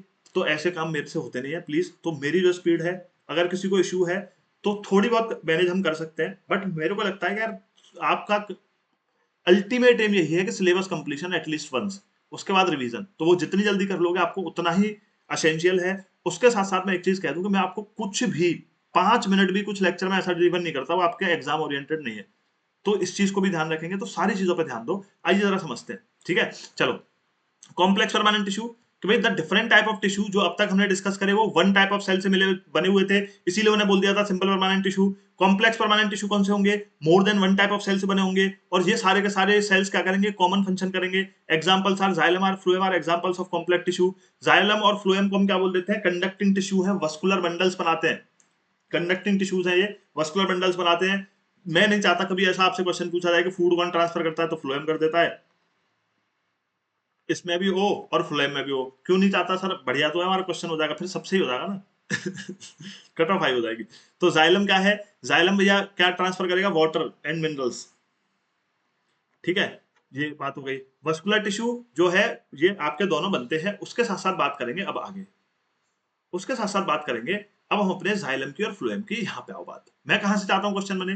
भाई जाइलम ना कौन कौन से सेल से बना होता है? विच one of the following is not a part of xylem tissue? ऐसा क्वेश्चन मैं चाहता हूँ।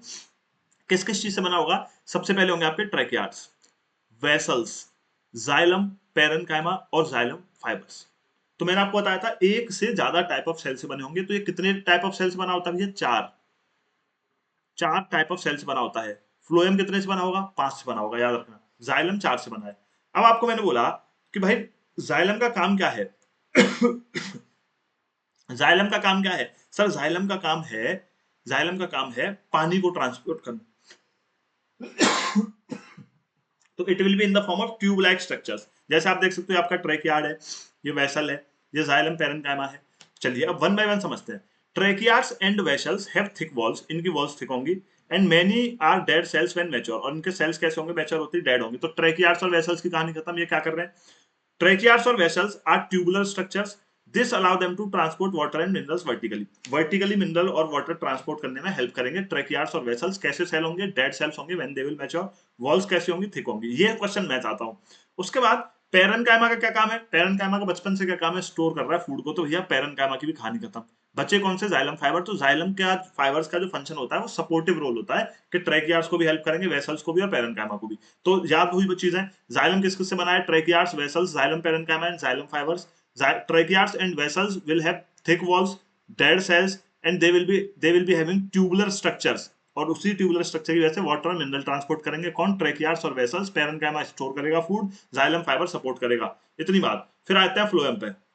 फ्लोएम कितने सेल से बना होगा? Total 5 type of cell. Sieve sieve tube, sieve plate, phloem parenchyma, companion cells. आप देख सकते हो sieve tubes, sieve cells, sieve tubes, companion cells, phloem fibers and phloem parenchyma. Sieve tubes are tubular cells with perforated walls. इनमें क्या होंगी? Perforated वो walls रहेंगी, छेद रहेंगे आपके sieve tubes and tubular cells में।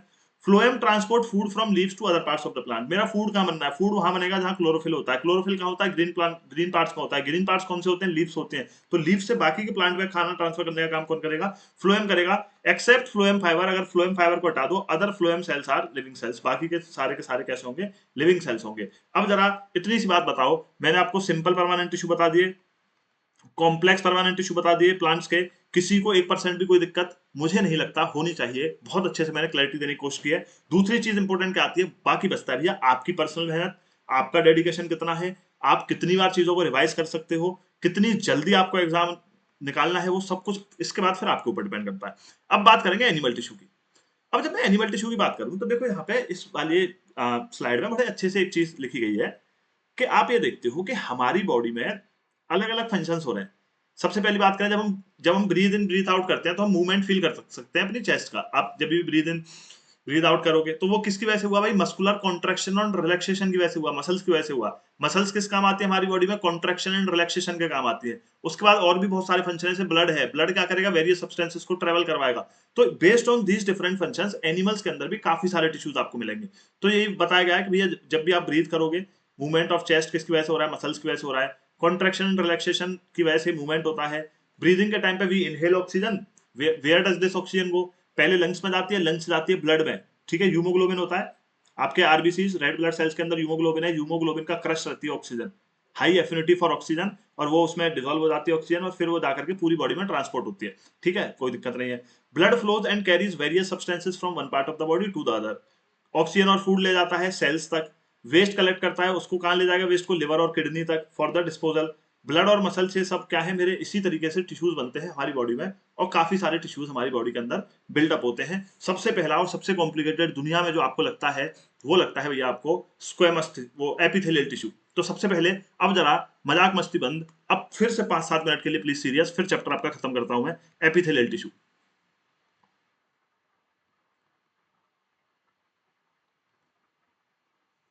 सबसे पहले बात करेंगे epithelial tissue.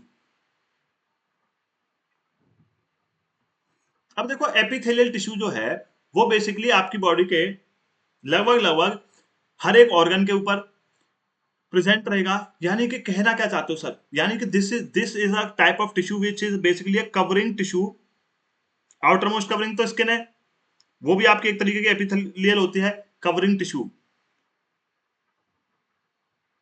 Of whole body. चाहे आउटर मोस्ट कवरिंग हो, स्किन क्या करती है, हमारी एक्सटर्नल एनवायरनमेंट से हमारी बॉडी के कंपोनेंट्स को अलग करती है। उसके साथ साथ जो ऑर्गन्स होते हैं उनमें भी सब पे लाइनिंग रहेगी, और वो जो लाइनिंग जो कवरिंग टिश्यू होता है वही मेरा क्या है, वही मेरा क्या है, वही मेरा है एपिथेलियल टिश्यू। इतनी बात सबको क्लियर है? तो जरा चलिए आगे, जरा चलिए आगे। कवरिंग टिश्यू है और मैं इसको प्रोटेक्टिव टिश्यू भी बोल देता हूं बिकॉज इट प्रोटेक्ट्स, ठीक है। कहां प्रेजेंट होगा सर, हमारी बॉडी के सारे ऑर्गन्स प्लस कैविटीज प्लस हमारी जो स्किन है वो भी क्या है, एपिथेलियल टिश्यू है, जो एक्सटर्नल एनवायरनमेंट से हमें प्रोटेक्ट करती है, मतलब अलग करती है। हमने कहा ठीक है। और जरा सर एग्जांपल बता दो, सबसे फेवरेट टाइप ऑफ क्वेश्चन जो यहाँ से बनता है वो एग्जांपल्स पे बनता है। एग्जांपल इसमें आपको जरूर याद रखने हैं। तो एग्जांपल जैसे मैं बोलूं स्किन, स्किन बोला मैंने, बोला भैया उसके साथ साथ आपकी लाइनिंग ऑफ माउथ। आप देखते हो अगर आप अपने मुंह की सीलिंग को देखोगे शीशे के अंदर तो आपको दिखेगा कि वहां भी कंप्लीटली वो अलग है, ठीक है। आपकी पूरी जो जॉ लाइन है और वहां पे जो कवरिंग है पूरी, वो भी मेरी किसकी, एपिथेलियल टिश्यू की है। जहां पे आपका गरम समोसा का आलू चिपक जाता है आपकी सीलिंग से, वो वाली सीलिंग पूरी, ठीक है। तो भैया lining of lining of mouth हो गई। उसके बाद मेरी जो ब्लड वेसल्स हैं उनकी लाइनिंग, ब्लड वेसल्स की लाइनिंग, मेरे ईसोफेगस की लाइनिंग,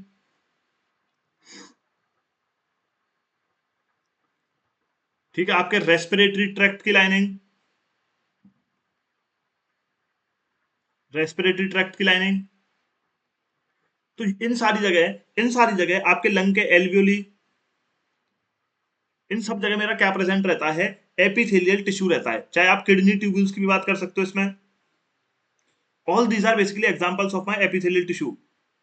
तो ये एग्जांपल्स आपको जरूर याद रखने हैं कि भैया इन इन जगह ये प्रेजेंट रहता है। हमने कहा ठीक है, हमने कहा ठीक है। उसके साथ साथ क्या होगा कि आपने देखा, मैंने आपसे कहा एपिडर्मिस थी, प्लांट की स्किन थी, हमारी स्किन है, तो भैया इनमें स्पेस होगा, स्पेस होगा, no space, no intercellular space. तो सर हम तो ये देखते हैं ना हमारी स्किन से स्वेटिंग भी हो रही है, तो वो कैसे आता है सब कुछ सिस्टम? तो वो इसलिए आता है क्योंकि हमेशा याद रखेंगे कि भाई ये जो मेरी लेयर है ना एपिथेलियल टिश्यू की, this layer of the layer of the epithelial tissue is semi permeable. It is continuous, it doesn't have any spaces, but it is semi-permeable. It allows entry and exit of certain specific components in and out of the organs, in and out of the skin and the external environment. Semi-permeable आपको ये जरूर देखने को मिलेगी. हमने कहा ठीक है. इसके साथ साथ क्या होगा कि एक क्वेश्चन जो मुझे लगता है कभी भी आपका बन सकता है, पीवाईक्यू तो नहीं है पर बन सकता है, वो ये है कि जो मेरे एपिथेलियल टिश्यू है, रिगार्डलेस ऑफ इट्स टाइप, चाहे वो स्किन हो, लाइनिंग ऑफ माउथ हो, ब्लड वेसल हो, कुछ भी हो, वो भैया आपके जो अंदर के दूसरे जो आपके टिश्यूज होंगे उनसे वो क्या किस चीज से सेपरेटेड रहते हैं. एक उनका फाइब्रस मेम्ब्रेन होती है, इसको बोलते हैं हम extra cellular fibrous basement membrane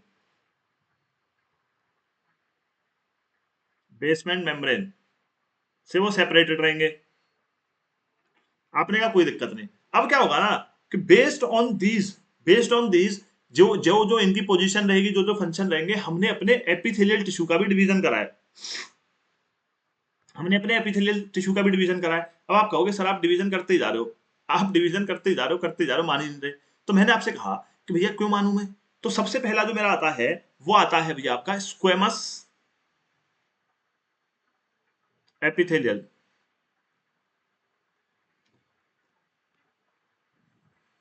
question क्या बनता है?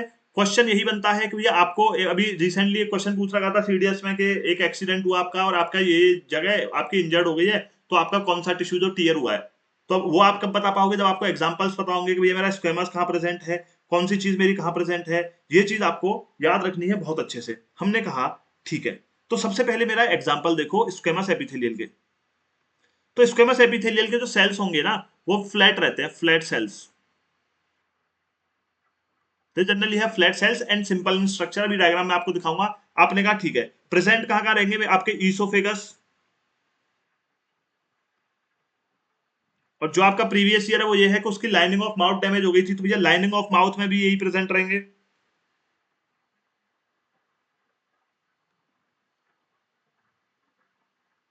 ठीक है. आपके आपके अगर मैं कहूं भैया लाइनिंग ऑफ ब्लड वेसल्स भी हो, लाइनिंग ऑफ ब्लड वेसल्स, और आपके लंग एल्वुली याद रखने हैं, पूछेगा यहीं से क्वेश्चन बार बार. और आपके लंग के एल्वुली, इन सारी जगह मेरे को कौन सा टिश्यू देखने को मिलेगा? सर मेरे को देखने को मिलेगा स्क्वेमस एपिथेलियल टिश्यू. अच्छा, अब स्क्वेमस एपिथेलियल टिश्यू में क्या होगा कि भैया जब आप आगे जाओगे तो क्या होगा, जैसे इसमें एक और चीज आती है आपकी स्किन. जब मेरी स्किन आ जाएगी तो मेरी जो स्किन जो प्रेजेंट है, स्किन काफी ज्यादा लेयर्स में प्रेजेंट है. However it is example of squamous epithelial tissue, and just because skin has different layers, तो मैं इसको क्या बोल देता हूं, जिनकी लेयर ज्यादा होती है स्ट्रेटिफाइड, तो इसको बस हम बोल देते हैं क्या, stratified squamous, stratified squamous epithelial tissue. अब बताओ कोई दिक्कत?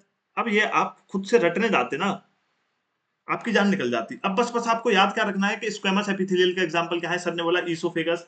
आप ऐसे याद रखो कि भैया सबसे पहले आपका माउथ आता है, माउथ से कनेक्टेड है ईसोफेगस. ईसोफेगस से जब भैया आप सांस लेते हो, खाना खाते हो, जब आप सांस लेते हो, सांस कहाँ जाती है, मेरी लंग तक पहुंचती है, लंग के एल्वेोल्यूज में पहुंचती है, और लंग के एल्वेोल्यू में जब वो ऑक्सीजन जाती है तो वो कहाँ फैलती है, सबसे पहले मेरी ब्लड वेसल्स में फैलती है. ऐसे याद रख लेना, सबसे बढ़िया जुगाड़ है. Mouth, oesophagus, lung. ठीक है, माउथ, ईसोफेगस, लंग एल्वेोली, और आपके ब्लड वेसल्स में क्या है, स्क्वेमस एपिथेलियल है. Is the skin also a part of squamous epithelial? Yes, but just because it is present in different layers, it is called as stratified squamous epithelial tissue. इतनी चीज clear है सबको? तो आइए जरा मेरे साथ एक कुछ चीजें देखिए. मैंने बोला आपसे कवरिंग और प्रोटेक्टिव टिश्यू को हम बोल देते हैं epithelial tissue. Epithelial cover most organs and cavities within the body. It also forms a barrier to keep different body system separate, कि अलग अलग बॉडी पार्ट जो है उनको सेपरेट रखता है. Skin, lining of mouth, lining of blood vessel, lung alveoli, kidney tubules are example of epithelial tissue. Epithelial tissue cells are tightly packed and formed a continuous sheet. They have a small amount of cementing material between them. No intercellular space, कोई intercellular space नहीं है. Obviously, anything entering or leaving the body, उसको क्या करना पड़ेगा, skin से तो cross करना पड़ेगा. As a result, the permeability of the cells of various epithelial tissues plays an important role in regulating the exchange of material. इसीलिए मैंने क्या बताया आपको, सेमी परमेबल मेम्ब्रेन होती है. अब ये किससे, एपिथेलियल टिश्यू आर सेपरेटेड, जो इनका दूसरा टिश्यू होता है इनके नीचे, उससे किससे सेपरेटेड रहते हैं, extra cellular fibrous basement membrane होती है इनके पास एक। आपने कहा कोई दिक्कत नहीं भैया, आगे बताओ। मैंने बोला different epithelial tissue show different structures. For example पहले मैंने आपको समझाया lining of blood vessel, lung alveoli, फिर मैंने आपको एग्जांपल दिया था oesophagus and lining of mouth. यहाँ पे मेरा कौन सा प्रेजेंट है, where transportation of substances occur through a semi permeable membrane, there is a flat kind of epithelium, जिसको मैं बोल देता हूँ क्या, सिंपल स्क्वेमस एपिथेलियम। आपने कहा ठीक है, simple squamous epithelial cells are extremely thin and flat, forms a delicate lining. ये आपके एग्जांपल्स हुए। स्किन जो है which protects the body is also made up of squamous epithelial. आपने कहा कोई दिक्कत नहीं है। मैंने बोला skin epithelial tissues are arranged in many layers, इनकी क्या है, लेयर्स होती हैं, to prevent wear and tear. Since they are arranged in a pattern of layers, this type of epithelial is known as stratified squamous epithelial tissue. अब जरा आ जाओ, ये मेरा क्या है, स्क्वेमस, स्क्वेमस है। स्क्वेमस का एग्जांपल क्या थे आपके, लाइनिंग ऑफ माउथ, माउथ से क्या कनेक्ट है, ईसोफेगस, लाइनिंग ऑफ ईसोफेगस। मैंने आपसे पूछा उसके बाद भैया कहां जाएगा आपका, लंग एल्वियोली और ब्लड वेसल्स, ब्लड वेसल्स, ये आपके एग्जांपल हो गए स्क्वेमस एपिथेलियल टिश्यू के। उसके बाद मैंने बोला स्ट्रेटिफाइड कौन है, तो आपने बोला स्किन है। फिर आती है बात मेरी क्यूबॉइडल एपिथेलियल और कॉलमनर एपिथेलियल की। देखो जब मैं कॉलमनर एपिथेलियल की बात करता हूं, इनका जो स्ट्रक्चर है, this structure is pillar like, pillar like structure. तो ये कहां पे प्रेजेंट रहेंगे, ये वहां प्रेजेंट रहेंगे भैया जहां पे क्या है, एब्जॉर्प्शन एंड सीक्रेशन वाली चीजें रहेंगी, एब्जॉर्प्शन एंड सीक्रेशन। अब मैंने कहा एब्जॉर्प्शन सबसे ज्यादा मेरा कहां होता है, तो आप बोलोगे सर जो हमारा खाना डाइजेस्ट होता है उसका होता है, जो खाना डाइजेस्ट होता है। आपने कहा बिल्कुल सही बात है सर, खाना कहां डाइजेस्ट होगा आपका, एब्जॉर्प्शन एंड सीक्रेशन वाले एरिया में आपको ये दिखेंगे, एब्जॉर्प्शन, एब्जॉर्प्शन एंड सीक्रेशन। ठीक है। अब आपने कहा सर इसके एग्जांपल बता दो, तो भैया जो आपकी लाइनिंग होती है, इनर लाइनिंग ऑफ इंटेस्टाइन, ठीक है, इनर लाइनिंग ऑफ इंटेस्टाइन में क्या होगा, मेरे कॉलमनर सीलिएटेड रहते हैं। कई बार क्या होता है, जो कॉलमनर सीलिएटेड होते हैं ना, इनके ऊपर सीलिया आ जाता है। कॉलमनर सीलिएट, कॉलमनर पे क्या होता है, सीलिया आ जाता है। सीलिया का मतलब क्या है, जो हेयर लाइक स्ट्रक्चर्स होते हैं उन्हें आप सीलिया बोल देते हो। ठीक है, जैसे आपके जो नोज के अंदर जो हेयर्स हैं वो भी क्या है, सीलिया है। तो जो आपके रेस्पिरेटरी ट्रैक्ट है वहां पे सीलिया आ जाते हैं। तो वो सीलिया हेयर्स क्या करते हैं, वो हेयर्स जो है आपकी गंदगी को रोकते हैं। उसके साथ साथ क्या करते हैं, जो म्यूकस आपकी डेवलप होती है वो इनसे चिपकती है और उसको ये बॉडी से बाहर निकालते हैं। तो जो भैया आपके रेस्पिरेटरी ट्रैक्ट में प्रेजेंट रहते हैं, ये भी आप याद रखेंगे, कौन, कॉलमनर। और रेस्पिरेटरी ट्रैक्ट वाले कॉलमनर जो है उनके पास क्या होता है, सीलिया होता है। तो इनको बोल देते हैं सीलिएटेड कॉलमनर एपिथेलियल टिश्यू। क्या बोल देते हैं, सीलिएटेड कॉलमनर एपिथेलियल टिश्यू। इतनी बात आप याद रखोगे। फिर बचता है भैया मेरा क्यूबॉइडल। फिर क्या बचता है, क्यूबॉइडल। आपने कहा ठीक है, इनका शेप कैसा होगा, क्यूब शेप्ड होंगे, देख रहे हो, दे विल बी क्यूब शेप्ड। अब क्यूब शेप्ड होंगे कोई दिक्कत नहीं है। ये कहां पे प्रेजेंट रहेंगे, किडनी ट्यूब्यूल्स और आपके सलाइवरी ग्लैंड में, याद रखेंगे। किडनी ट्यूब्यूल्स, ट्यूब्यूल्स होते हैं आपके, और सलाइवरी ग्लैंड्स, इतना याद रखेंगे। इसी के साथ आपका स्क्वेमस एपिथेलियल टिश्यू, जो इस पेज पे लिखा है ना मैंने, वही सबसे ज्यादा डाउटफुल लगता है। तो क्या यार, ये चार एग्जांपल, चार छह एग्जांपल आप अपने एग्जाम के लिए याद नहीं रख सकते, ठीक है, याद नहीं रख सकते, बिल्कुल रख सकते हैं। बस दिक्कत वही है, आपका टाइम से सिलेबस नहीं होता, आपको बताता नहीं है कोई ये चीजें इंपॉर्टेंट है, आपको रिवीजन के लिए टाइम नहीं मिलता। एक दो बार रिवीजन देना, एक दो बार से ज्यादा रिवीजन की जरूरत नहीं है, जितने अच्छे से मैं आपको समझा रहा हूँ। बस आपको नाम थोड़े से फेमिलियर हो जाए, स्क्वेमस एपिथेलियल, ये स्क्वेमस सीलिएटेड, स्क्वेमस एपिथेलियल, बस नाम नाम आपके फेमिलियर होते, याद नहीं करना इसमें कुछ। Where absorption and secretion occur, जैसे inner lining of intestine, tall epithelial cells are present, जो कैसे कैसे होंगे, कॉलमनर होंगे। कॉलमनर मतलब पिलर लाइक एपिथेलियल, जिनसे आपका मूवमेंट होगा। रेस्पिरेटरी ट्रैक्ट में क्या होता है, कॉलमनर एपिथेलियल पे होता है सीलिया, और सीलिया होता है, तो सीलिया क्या है, हेयर लाइक प्रोजेक्शंस है। सीलिया क्या करता है, can move and their movements push the mucus forward to clear it, this type of epithelial known as ciliated columnar epithelial. फिर आता है मेरा क्यूबॉइडल एपिथेलियम। ये क्या है, forms the lining of kidney tubules and ducts of salivary gland where it provides mechanical support. फिर क्या होता है, आपके कुछ एपिथेलियल सेल्स होते हैं, वो क्या करते हैं, उन पे कुछ एडिशनल स्पेशलाइजेशन आ जाता है। जब उन पे एडिशनल स्पेशलाइजेशन आ जाता है तो वो ग्लैंड्स बना लेते हैं, वही ग्लैंड्स जो आपके क्या, हार्मोन सीक्रेट करते हैं, और जो ग्लैंड्स बना लेंगे उन्हें बोलते हैं ग्लैंडुलर एपिथेलियम। इसी के साथ आपका एपिथेलियम खत्म। ठीक है, आओ अब बात करेंगे कनेक्टिव टिश्यूज की।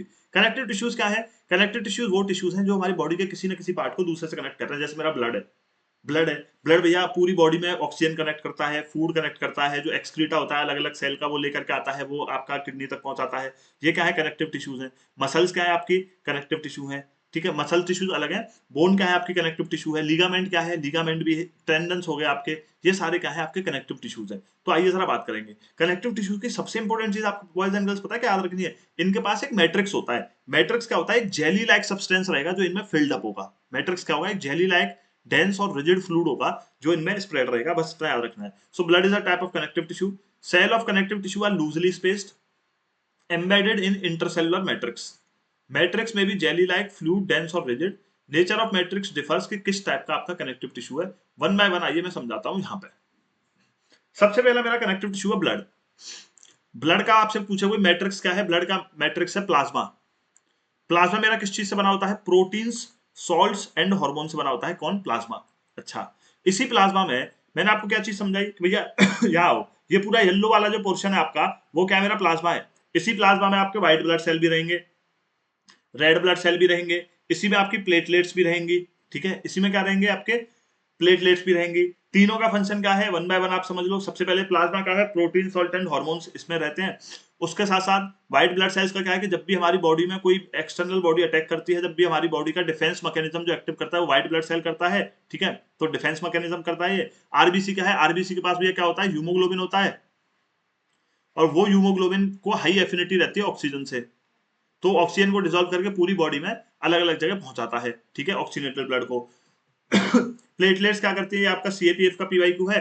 प्लेटलेट्स क्या करती है, जैसे आपको चोट लगी, अब जैसे आपको चोट लगी तो आपकी बॉडी से ब्लड आना शुरू हो जाता है। अब एक कट बनेगा, कट बनेगा तो ब्लड आता ही रहेगा, आता ही रहेगा, आता ही रहेगा। आप ऐसा तो नहीं करोगे, आपको चोट लगी, आप दुकान पे गए एक एमसील खरीद कर लाए, आपने पाइप की तरह अपने हाथ को जोड़ दिया कि एकदम मस्त एमसील लग गया, इस पर ब्लड नहीं आएगा, ऐसा आप नहीं करते हो। तो होता क्या है, थोड़े से टाइम बाद उस पर खुद ही एक ब्राउन कलर की कोटिंग बन जाती है, that is because of the platelets. जो ब्लड के साथ प्लेटलेट्स बाहर आती हैं वो कोगुलेट हो जाती हैं, ब्राउन कलर की कवरिंग बना देती हैं, और क्या होता है, आपका ब्लड फ्लो बंद हो जाता है, और फिर वो टिश्यू और सेल्स धीरे धीरे रिपेयर होते हैं और वो अपने आप फिर हट जाती है। वो काम होता है मेरी प्लेटलेट्स का। सारे फंक्शन मैंने एक एक करके आपको समझा दिए हैं, इतना याद रखना है। ब्लड का क्या है, गैसेस ट्रांसपोर्ट करेगा, ऑक्सीजन, कार्बन डाइऑक्साइड, ठीक है। डिटेल में जो हम गैसियस एक्सचेंज पढ़ेंगे वो मैं आपको आपके दिल की कहानी में सब समझाऊंगा, इसीलिए यहाँ कम समझा रहा हूँ। डाइजेस्टेड फूड को करेगा, हॉर्मोन्स और वेस्ट मटेरियल को पूरी बॉडी में ट्रांसपोर्ट करता रहेगा।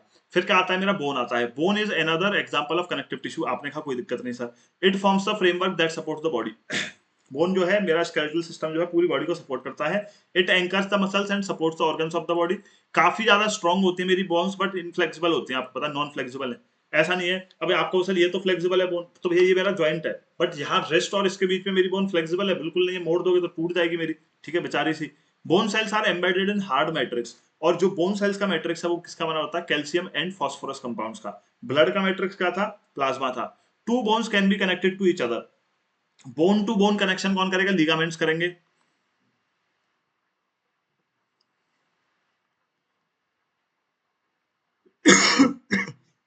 वेल मसल्स टू बोन कौन करेगा, ये आपके टेंडन्स करेंगे। ऑलवेज रिमेंबर, नेवर फॉरगेट कि लिगामेंट मेरे बोन टू बोन को कनेक्ट करेंगे, मसल को बोन से कनेक्ट करेंगे मेरे टेंडन्स। ये बात आपको बहुत अच्छे से ध्यान रखनी है। Two bones can be connected to each other by another type of tissue known as ligament। Ligament के पास बहुत कम मैट्रिक्स होता है और ये हमेशा बोन से बोन को जोड़ती हैं। लिगामेंट आपके काफी ज्यादा इलास्टिक होंगे और इनकी स्ट्रेंथ भी काफी ज्यादा होती है। टेंडेंस क्या है, ये मसल्स को बोन से जोड़ेंगे। Fibrous tissue with great strength but limited flexibility. याद रखेंगे, यहीं से क्वेश्चन आएगा कि स्ट्रेंथ तो इनकी भी है, स्ट्रेंथ लिगामेंट के पास भी है। आपसे पूछा सबसे ज्यादा फ्लेक्सिबल कौन है, आप बोलोगे लिगामेंट सबसे ज्यादा फ्लेक्सिबल है। उसके बाद फ्लेक्सिबल कौन है, टेंडेंस है, और बोन्स तो बिल्कुल भी फ्लेक्सिबल नहीं है, ऐसे आपको याद रखना है। उसके साथ साथ मेरे कार्टिलेज होते हैं, इनमें वाइडली स्पेस सेल रहते हैं। ये सॉलिड मैट्रिक्स जो प्रोटीन्स और शुगर्स का कार्टिलेज बना होता है। कार्टिलेज स्मूथ करता है हमारे बोन सरफेसिस को at joints, and cartilage is also present in nose, ear, trachea and larynx. आप देख रहे हो एकदम मस्त मैंने अपना कान मोड़ दिया, तो these are very soft cartilage होते हैं, कार्टिलेज भी, ठीक है, ये आप याद रखेंगे।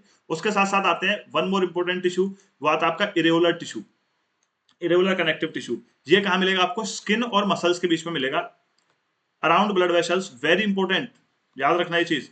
और नर्व्स में मिलेगा, and in the bone marrow, bone marrow भी में भी आपका इरेगुलर मिलता है। ये क्या करता है, it fills space inside the organs, supports internal organs and helps in repair of tissue. कि भाई जो आपका, जैसे आपकी रिप्स हैं और लंग्स हैं, तो उनके बीच में जो स्पेस को फिल कर रहा है वो कौन कर रहा है, इरेगुलर टिश्यू आपके ऑर्गन्स के स्पेस को फिल करता है। उसके बाद वेरी वेरी इंपॉर्टेंट एक टिश्यू आता है आपका जिसको मैं बोलता हूं fat storing tissue, fat storing tissue मेरा कौन है, adipose tissue. For storing fats adipose is use, very important, ठीक है। कहाँ मिलेगा, स्किन और इंटरनल ऑर्गन्स के बीच में मेरा पूरा फैट रहता है। जो इसके सेल्स होंगे वो फैट ग्लोब्यूल्स के बने रहते हैं, और ये क्योंकि बहुत ज्यादा फैट होता है इसमें, it also acts as insulator, ये याद रखेंगे। ये खत्म होते हैं आपके कनेक्टिव टिश्यू। तो मैंने बोन बता दिया आपको, ब्लड बता दिया, लिगामेंट बता दिया, टेंडन बता दिए, कार्टिलेज बता दिया, एडिपोज बता दिया, ये सारे टिश्यूज की इरेगुलर बता दिया। 60 कनेक्टिव टिश्यूज मैंने आपको यहाँ बता दिए हैं। उसके बाद हम आगे बात करेंगे आपके मसल टिश्यूज की। जब हम मसल टिश्यूज की बात करेंगे तो आपको पता है कि muscle tissues are basically responsible for the movement in our body. आपने कहा ठीक है, why they are able to move, क्योंकि इनके पास एक स्पेशल टाइप ऑफ प्रोटीन रहती है जिसको मैं बोलता हूँ contractile protein, and this release of contractile protein makes contraction and relaxation. याद रखना, क्वेश्चन बन सकता है। उसके साथ साथ आपकी दो तरीके की मसल्स होती हैं, ठीक है, तीन तरीके की मसल्स हम यहाँ पढ़ेंगे। पहली होती है आपकी वॉलंटरी मसल्स, कि भैया जैसे मेरे लिम्स है, हाथ है, पैर है, मैं आराम से मन कर रहा है मेरा, मैं अपने अकॉर्डिंग इनका मूवमेंट कंट्रोल कर पा रहा हूं। तो जब आप अपने अकॉर्डिंग इनका मूवमेंट कंट्रोल कर पाओगे, इस सिचुएशन में आप बोलते हो these are your voluntary muscles. But जैसे मैंने खाना खाया, ठीक है, मैंने खाना खाया तो भैया मेरे एक बार जब तक मेरे माउथ में है तब तक तो मेरे कंट्रोल में है। अगर वो मेरा अंदर चला गया खाना, तो क्या मैं उसका ईसोफेगस का मूवमेंट जो है वो कंट्रोल कर सकता हूँ? आप कहोगे नहीं कर सकते। मेरी आंख में आइरिस होती है, आइरिस क्या करती है, iris controls the amount of light entering to the retina. तो भैया क्या होता है, जब आप बहुत ज्यादा, जैसे आपने देखा होगा बहुत ज्यादा लाइट में चले जाते हो, तो बहुत ज्यादा लाइट में जाने के बाद क्या होता है कि आपका वो आइरिस छोटा हो जाता है। आइरिस छोटा हुआ तो आपको अच्छे से विजिबल होता है। फिर आप अंधेरे कमरे में आते हो एकदम बहुत ब्राइट सनलाइट में से, तो आपको बहुत कम चीजें दिखती हैं, वो धीरे धीरे फिर ब्रॉड होता है ज्यादा अमाउंट ऑफ लाइट के लिए। तो उसका मेरे ऊपर कोई कंट्रोल नहीं है। तो ऐसी मसल जिन पर कोई कंट्रोल नहीं है उसको मैं बोलता हूँ इनवॉल्यूंटरी मसल्स। उसके साथ साथ तीसरी जो मसल होती है वो होती है भैया मेरी कौन सी, तीसरी मसल होती है मेरी मेरी भैया जो मेरी कार्डियक मसल्स होती है, हमारा दिल जो होता है। तो cardiac muscles through out the life contraction and relaxation करेंगी। जिस टाइम कार्डियक मसल्स बंद, हम सेट, ठीक है। तो वॉलंटरी, इनवॉलंटरी और कार्डियक मसल्स तीन की बात करेंगे। तो सबसे पहली बात कर लेता हूं वॉलंटरी की। We can move some muscles by conscious will and stop when we so decide. Such muscles are called voluntary muscles. और इनको मैं skeletal muscles भी बोलता हूँ। नाम प्लीज याद रखेंगे skeletal muscles, क्योंकि ये बहुत बोन से अटैच रहती हैं, आपकी लिम्स वगैरह ये सारी चीज हो गई जो वॉलंटरली आप मूव करते हो, तो इनको स्केलेटल बोलते हैं। अच्छा, उसी के साथ साथ क्या होता है, जब मैं वॉलंटरी मसल्स को देखता हूं तो इनके ऊपर अल्टरनेटिव लाइट और डार्क बैंड्स आपको मिलेंगे। जैसे देख लो ये डार्क बैंड है, फिर इसके आगे एक लाइट बैंड है, फिर उसके आगे एक और इस तरीके से है। तो just because they have alternate light and dark bands, they are also called as striated muscles. और ये तो भैया आपका पी बाई क्यू है ही। तीनों मसल्स में आपको एक कैरेक्टरिस्टिक बहुत अच्छे से याद रखनी है कि भैया इनका शेप कैसा है, यूनी न्यूक्लियस है या मल्टी न्यूक्लियस है। याद रखेंगे कि एक न्यूक्लियस है या एक से ज्यादा न्यूक्लियस है। तो सबसे पहले मैं इसके बारे में बता देता हूं। ये जो टिश्यू है इनके सेल्स जो है वो लॉन्ग होते हैं, देख पा रहे हो आप, लॉन्ग है। सिलेंड्रिकल होते हैं, क्या ये सिलेंडर है? बिल्कुल है। अनब्रांच्ड होते हैं, इनकी ब्रांचेस देखने को आपको नहीं मिलेंगी। और मल्टी न्यूक्लिएट होते हैं। यहां से क्वेश्चन बनता है, प्लीज रिमेंबर, यानी कि हैविंग मेनी न्यूक्लियाई। आप देख सकते हो ना, एक न्यूक्लियाई, दो न्यूक्लियाई, तीन न्यूक्लियाई, चार न्यूक्लियाई। अल्टरनेटिव लाइट और डार्क बैंड्स भी आप देख सकते हो। लॉन्ग है, सिलेंड्रिकल है, अनब्रांच्ड है, ये भी आप देख सकते हो। इसके बाद जब आप आगे आते हो, फिर आते हैं आपकी इनवॉल्यूंटरी मसल्स। तो involuntary movements we can not really start और स्टॉप देम जब हमारा मन करेगा। स्मूथ मसल्स और इनवॉल्यूंटरी मसल्स कंट्रोल देम। तो उनका नाम क्या क्या था मेरा, skeletal, striated, skeletal muscles, striated muscles, और मेरी वॉल्यूंटरी मसल्स। इनका नाम क्या है, इनवॉल्यूंटरी मसल्स, अनस्ट्रिएटेड मसल्स और आपकी स्मूथ मसल्स। तीन नाम इनके हैं। तीनों में से कुछ भी नाम देख करके आपको क्वेश्चन पूछ सकता है, प्लीज रिमेंबर। तो इनवॉल्यूंटरी मूवमेंट्स जो आप कंट्रोल नहीं कर सकते हो, स्मूथ मसल्स और इनवॉल्यूंटरी मसल्स कंट्रोल सच मूवमेंट्स। बात खत्म। हमने कहा ठीक है। Also found in the iris of the I, in ureters and in the bronchi of lungs. Movement of food in alimentary canal and contraction and relaxation of blood vessels is also example of involuntary movements. Cells कैसे हैं इनके, long होंगे, pointed ends होंगे। तो pointed ends को मैं बोल देता हूं स्पिंडल शेप्ड। आप देख रहे हो ये पॉइंटेड एंड्स हैं। तो कैसी है ये, सिलेंड्रिकल नहीं है, सिलेंड्रिकल नहीं है, ये कैसी है, स्पिंडल शेप्ड है। प्लीज रिमेंबर, पॉइंटेड एंड्स देख सकते हो आप ऐसे। उसके साथ साथ क्या होगा, इनके पास सिंगल न्यूक्लियस होगा, यानी कि लॉन्ग होंगी और कैसी होंगी, स्पिंडल शेप्ड है, यूनिन्यूक्लिएट है। पिछली वाली कैसी थी, लॉन्ग थी, सिलेंड्रिकल थी, मल्टी न्यूक्लिएट थी। ये लॉन्ग है, पॉइंटेड एंड से और यूनिन्यूक्लिएट है, अनस्ट्रिएटेड मसल्स। ठीक है, चलो। उसके साथ साथ the muscles of heart show rhythmic contraction and relaxation throughout the life. These involuntary muscles are called cardiac muscles। भाई ये तो पूरी लाइफ चलेंगे आपकी, हार्ड मसल सेल्स ये क्या है, आपके सिलेंड्रिकल हैं, आप देख सकते हो सिलेंड्रिकल हैं लेकिन ब्रांच्ड हैं, सिलेंड्रिकल है लेकिन ब्रांच्ड है और यूनिन्यूक्लिएट है, यानी एक ही न्यूक्लियस है। ये आपके क्वेश्चन पूछा गया था असली पीवाई को बताऊं तो।